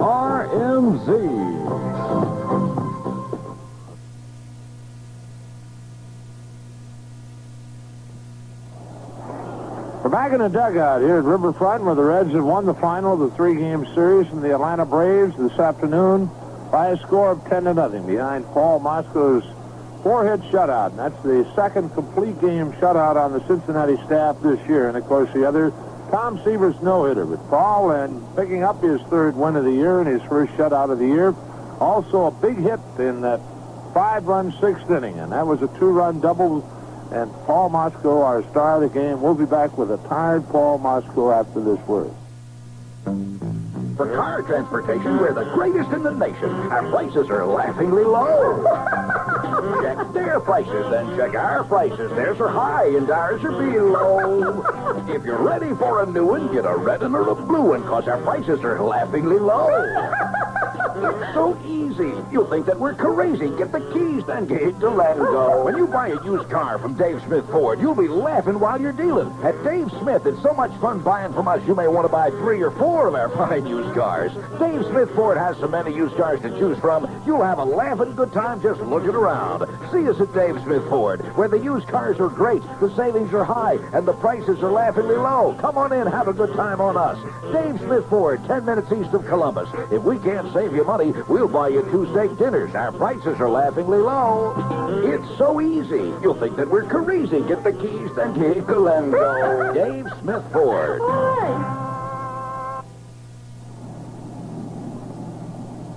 Paul Moscow, star of the game, and Paul picking up his third win, his first shutout of the year, and his first complete game of the year. And Paul, congratulations. Fine afternoon. Thank you very much, Joe. I thought it was going to be a long one after that first inning today, but I got away with very few pitches in the middle innings, and I think that's what kept me strong throughout the game. Paul Shep came out in the first inning to talk to you after a couple of walks. What was the discussion? The thing was, it usually happens to me is the first couple innings I'm really keyed up for the game, and I rush everything. I'm too quick, and I'm not getting my arm or my body a chance to get through and finish, and consequently the ball is up in the strike zone, and it's usually not near the plate. So that's what he was telling me. Paul, it looked like also, particularly in that first inning, that your ball was really tailing, moving away from the left-handed batters and in on the right hand. Yeah, sometimes I really don't know when I throw the ball whether it's going to run on me a little bit or sink like into a right-hander or run away from a little bit. So when I'm throwing the ball well and I'm down and bending over and following through, well, I think the ball tends to run in a little bit on the right-handers and away from the left-handers. Paul, overall, this ball game, of course, you shut out, and certainly a good ball game, but when you look at the other games you've pitched here recently, this one, I'd say, compares with it. Just so happens you pitched a shutout. I think so, Joe. I think some of the last few games I've been pitching, it's been close, maybe 1 or 2 runs or something like that, and with the game, being close like that, I've had to come out for pinch hitters or so forth in like the last 3 or 4 innings. But today we had a 2-0 lead, and I was pitching well. And then we got that big 4 or 5 run inning there, and really put us out in front. So it helped keep me around a little bit longer, and made it easier for me today. Paul, you look at the ball game, and as you mentioned, the middle innings, somewhat easy innings as far as number of pitches made. You had a couple of 3 strikeouts during the course of the middle innings. I think one point, I believe it was Jeff Burrows. You go 3-0 on him, and you come back and make 3 outstanding pitches to get him. I believe he grounded out. Yeah, that's the thing again with the rushing. I'm trying to make too good of pitches. I'm trying to throw the ball too hard sometimes, and I rush, and I'm not throwing the ball near the strike zone. And until I tell myself to slow down and stop and bend a little bit and be nice and relaxed and smooth. And today, some of our hitters saying it was a little tough today seeing the ball, and that was working in my favor. Right? You get behind and you can still throw the fastball if you keep it low in the middle of the plate somewhere. It was a little tough to see. Paul, overall, when you talk about your stuff today, everything in order. I know the curveball was, again, exceptionally good for you. Yeah, the curveball and the fastball, Joe, because I only threw 2 changeups. I threw one to Office about the 5th or 6th inning. He swung at and missed, and I think I threw maybe 1 or 2 in the last 2 innings, and it was mainly just, basically it was all the fastball and curveball day, but I'm happy with it. I'm changing speeds now on the curveball, and I'm throwing them both for strikes. That's the big thing, getting them over, at even counts, behind, whatever. Yeah, that's the biggest thing for me. Today was I was only throwing 2 pitches, but I was throwing the curveball, when I wanted to most of the time for strikes, and my fastball, I had good location inside with a fastball today. I think that's what really helped me with some of the outside pitches or the ball middle of the plate out, where if you're not getting in, people are leaning over the plate and they'll handle that ball middle of the plate out. And there were some times where I came in on Burroughs and Matthews and I got them to pop the ball up or foul it off in on their hands, and I think that sets up that pitch over the middle of the plate. Paul Moscow, our star of the game. We'll be back with more after this word. Cool it when the sun's up high. Cool it when the sun's down low. When it's too dark hot and you're cooking when you're not. Cool it the Crawford Nichols way. Yes, everyone's doing it. Cooling it, that is, with Crawford Nichols Heating and Cooling and Lennox Air Conditioning.